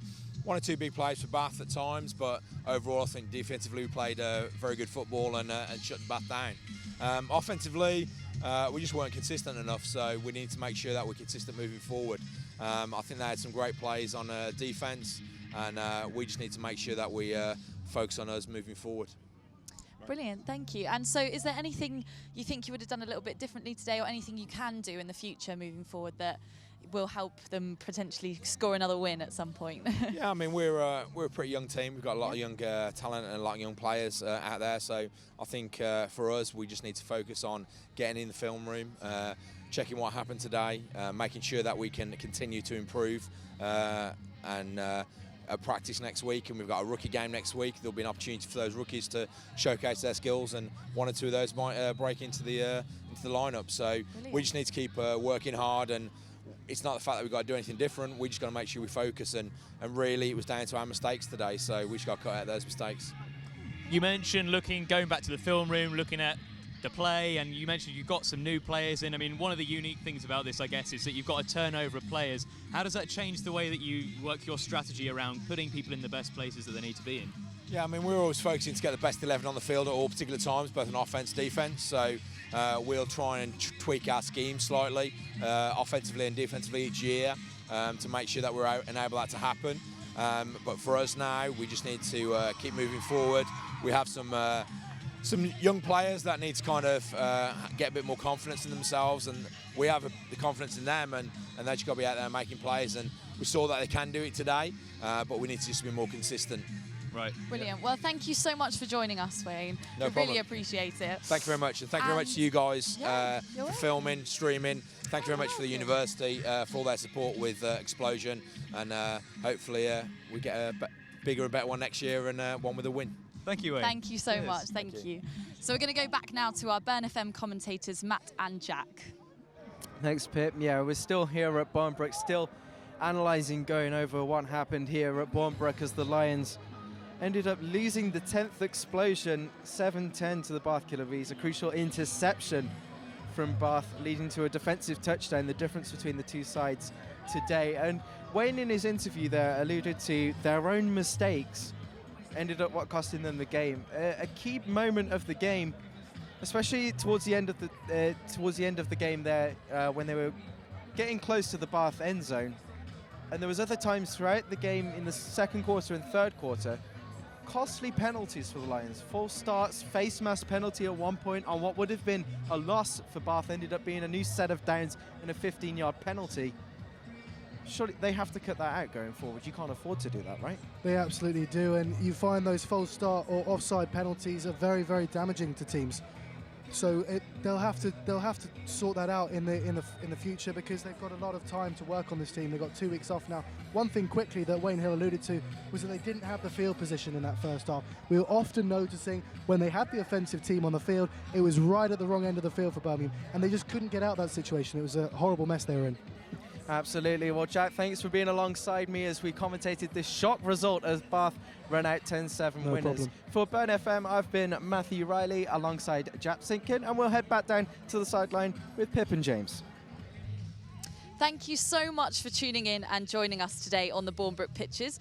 I think it's fair to say it's been a little bit of a mix of emotions here today. It's been a lot of emotions. A lot of ups and downs, but here's hoping that the Birmingham Lions come back next year, bigger and better than ever. Absolutely, and don't forget, if you did miss any of the action or if your friends missed it, all of this coverage is available on youtube.com/GTV, and all its glory, the highs and lows are all going to be on there. But for now, that's it for this year. Join us again next year for xpLosION 2017.